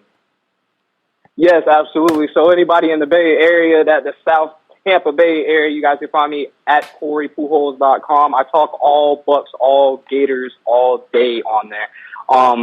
Anything you guys, questions, just anything you guys want to say, maybe it's something I missed, let me know, hit me up. I'm also on Instagram at Poppy Channel. That's Poppy.channel. You guys know how it is down south. Everybody is Poppy. So, but that's where you can find me at, guys. And again, I'm talking Tampa Bay Bucks all day, every day. I'm loving it, man. Hey, Corey, appreciate you so much, man. Thank you so much for being on the show today. And I just got to say, man, it was an honor. That was a lot of fun. And we look forward to having you back on the show soon. As you heard already, man, Corey and I are in some talks. You might just be seeing a lot more of him coming up on IE Sports Radio soon, man. With that said, Corey, we appreciate you, man. God bless you and your family. Have a wonderful rest of your week, man. And we're going to talk very soon. Yes, sir. Thank you again. And y'all will see from me again or hear from me again. That's right, brother. All right, man. We'll talk to you soon, man. Take care. Have a great night. You too, Larry. Catch you later, my friend. Thanks, love, man. Take care. All right, y'all. That was Corey Pujols, man. What a guy. That was awesome, man. I'm so glad we could have him here on the show tonight. That was a lot of fun talking to him, and he was ready, man. He brought the thunder. He brought the fire. He was ready to go. So, man, not a lot of time for my final weigh-in, but it's okay. That's perfectly fine because I only need a little bit of time for this one. With that said, y'all, we're going to take ourselves a short break. When we get back, it's time for my final weigh-in on the NFC South. Once again, you were listening to 3 and Out, 8 divisions in 8 days, day number 3, and day number 3 of NFC week as we're talking NFC South, wrapping up the AFC South right after this.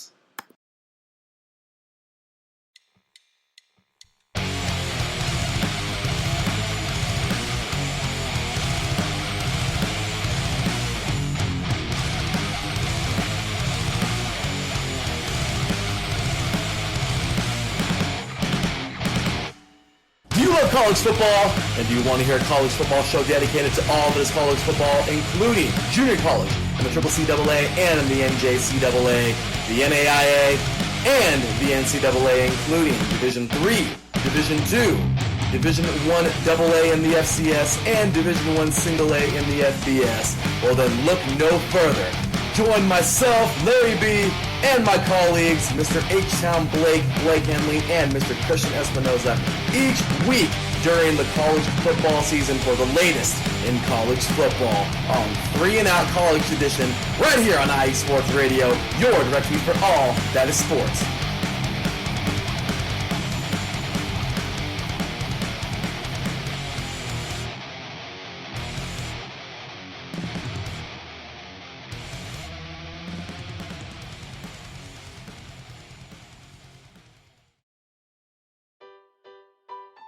Hi everybody, it's Calvin here from USRN, here to give you an important message.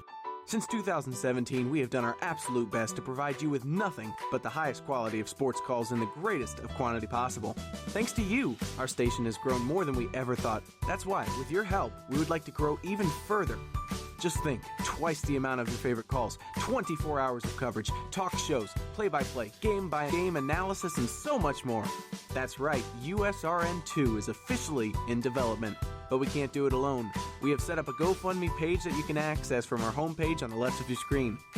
We also are planning special giveaways and prizes to our highest owners. Our goal here at USRN is to bring you the best calls possible at no cost to you. In order to continue to do that, we need your help now. Please check out our GoFundMe page, and if you would like to know how you can help, you can email usrnradio@gmail.com. Without your support, we couldn't do what we do.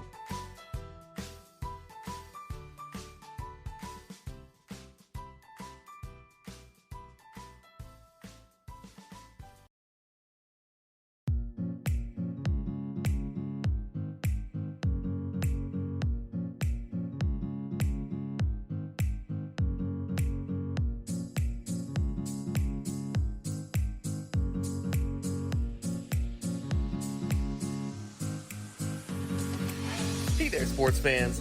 Are you looking for a sports show that maybe isn't 100% about sports? Then you might want to check out the Sports Couple Perspectives right here on IE Sports Radio, your direct feed for all that is sports. Most sports shows cover only scores and stats, and while we're not opposed to that, we dig a little deeper into sports issues and some of the hottest topics in athletics. In addition to sports, we take a journey through my neck of the woods, pop culture, with movie reviews of both sports and non-sports films. Speaking of pop culture, make sure to participate in our game nights, where we quiz each other on our specialties, and you, the listeners, can win IE Sports Radio apparel. We always have a great time learning more about each other's worlds, one show at a time. So join us each week on the Sports Couple Perspectives, right here on IE Sports Radio, your direct feed for all that is sports.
What's going on, football fans? This is me, your boy Larry, inviting you to join myself, Colin Reynolds, Mike Pat, and John Felipe for one of the most electrifying football shows you have ever heard.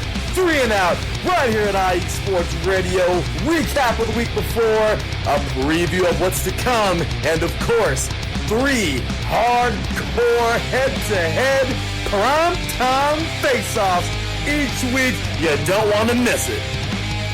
That is correct, ladies and gentlemen. You don't want to miss it. So many great things coming up this year on 3 and Out. I'll be doing basically a morning show, 6:30 a.m. Pacific time, 9:30 a.m. Eastern time on Tuesdays. We're going to have one primetime face-off on the Wednesday evening, and the other 2 are going to be after Taryn and I do College Edition, 3 and Out College Edition, following that show, of course. That's 7 a.m. Pacific, and then those 2 primetime face-offs will be at like 8:15 and 8:45. I forgot. Something like that. In the 8 o'clock hours, you guys. They're 30 minutes apiece. So with that said, you guys, so many great things for 3 and Out coming up this year, and we're so ready for that. But let's go ahead and jump on into my final weigh. And first things first, can we get a hand clap, though, real fast to everybody who joined me? That was amazing, man. Thank you so very much, Matt Balti. We had Mr. Arthur Parsons, John Felipe, and Corey Pujols. Awesome stuff. And thank you all for making it today. Thank you to everybody in the chat room today, Taryn and Arthur, and I saw Adam in there, and all kinds of people, man, today. It was really, really fun. Thank you all so very much. Aaron X in the chat room a little bit ago, or earlier in the show. But I just got to tell you, this division was a little easier for me to pick. the Twitter poll is always kind of inaccurate because I think just a lot of fans get a hold of it. 35% of you guys 2 times over had the Buccaneers and the Falcons, so they were both tied at 35. The Saints were at 17. The Carolina Panthers were at 13%. Yeah, in the Saints were at 17%. Yeah, really, but I will say that hey, you know what? Okay, I'll get you guys on Twitter. It's awesome. Thank you to the 23 people who voted. But yeah, definitely agree with that. And well, let's go ahead and jump on into my final weigh-in. So I'll be quick, but overall, you guys, the Buccaneers, I honestly have them going between 16-1 and 13-4. Somebody stop that team. I mean, they're so damn good. It's easy to show. It's easy, man. They're just a hell of a team, and they love them or hate them. They're a damn good team. So 16-1 or 13-4, I got them up top. I actually have the Saints going as high as 13-4 because they can get things together over there. Oh my gosh, they're dangerous. But at the same exact time, they could also fall to something as low as 11-6. They could even go to 10-7. But I have high hopes for them, and I want to see them do that. With that said, at the same exact time, the Panthers could flip-flop with them. I have the Panthers going as high as 10-7 and as low as 8-9. I think the Panthers are going to actually do a night and day turnaround. I really, really believe that. I think they're a solid team. I think they have their quarterback now. I really feel they're going to jump up that high. If the Saints slip up and drop to 10-7, the Panthers do something like 10-7 themselves and sweep them, or beat them, or maybe even go 11-6, that could totally flip flop. Now, that's just me having high hopes for the Panthers. But at the same exact time, the Panthers could also not be that good and be like 8-9, which also leaves terms to flip flop. I'll see Taryn here said that he has the Panthers in 4th place, but they could flip-flop as well with the Falcons. That's what I think, too. They're kind of a wild card team. You can really find out whatever they are. So I really think that the Falcons will possibly be anywhere between 8-9 and 7-10, maybe lower. But they just got to figure some things out over there. But if the Panthers don't do so well and they fall to like 8-9 or 9-8, and the Dirty Birds jump up to like 8-9 or maybe even 9-8, that could be a flip-flop as well. So really, really interesting division, but that's how I got it. Bucks, Saints, Panthers, and Falcons. And Taryn says here, you can flip the Panthers and Falcons for him, but the Bucks are locked in as my pick for the NFC South. The Saints could make the playoffs, but I don't think they would go far unless they play the Cowboys in the wild card round. There you go. So, I don't know. That's what we got. But, man, what a show. That was a lot of fun. Thank you to Taryn and everybody, all of my guests once again. But I think y'all know what to do, y'all. Cue the music, because we're out of here.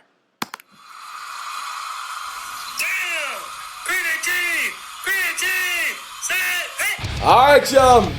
Terrence says in the chat room, don't sleep on Drake London on the Falcons. Absolutely. Well, that's what I'm saying. It could end up anyway. With that said, you guys, my goodness, 3 divisions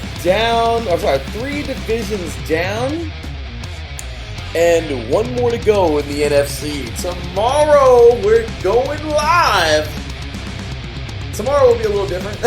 It may be 2 o'clock, it may be 3 o'clock Pacific, depending on if I find a Vikings fan soon enough, or getting interviews done and everything like that. Of course, I got to work, and I said I got called to work this week, so we'll see. I'll keep you guys updated. Make sure you follow at 3and Out, all spelled out, IESR on Twitter for those updates. Follow us always, IE Sports Radio on Twitter, Instagram, now on TikTok. Of course, check us out as well on there. And make sure you check us out always on our website at iesportradio.com. Gotta fix that thing, get more updated. But anyway, you guys get the picture. You can follow me, boy Larry, the VTHE_LB53. And check out also our PR account. We've been having a lot of fun on that one. That is IE Sports Radio, all spelled out PR. So check that out as well. My beautiful wife Cecilia helping me out running that thing. And we have some great people helping me running that as well. So with that said, you guys, we have so much more to get into tomorrow. It's going to be awesome, man. We have Bears, Lions, Vikings, Packers, the coldest division in the NFL. We'll be talking about each of them tomorrow. It's going to be a lot of fun, y'all. finishing out NFC week and finishing off the NFC and coming right back action next Monday with AFC week, starting with the AFC West. So much more to come. That was a fun one today. So many great stick it to them segments. I mean, I can't wait to post them all. So many great things done once again, and we are just very excited. I'm very excited for 3 and Out going on right now, just keeping the flow going. So with that said, you guys, this show has come to a conclusion. Thank you to Taryn in the chat room. Great show, Larry B. Well, thank you for tuning in, Mr. Taryn Rodriguez, and so many more great things to come on this show this year. So glad you all enjoyed it. Check out our blog as well, IE Sports Radio blog, IESportsRadio.com. Check that out. And just lots more things, you guys. With that said, that's going to do it for me. This is me, your boy Larry B, signing off. I will see y'all tomorrow.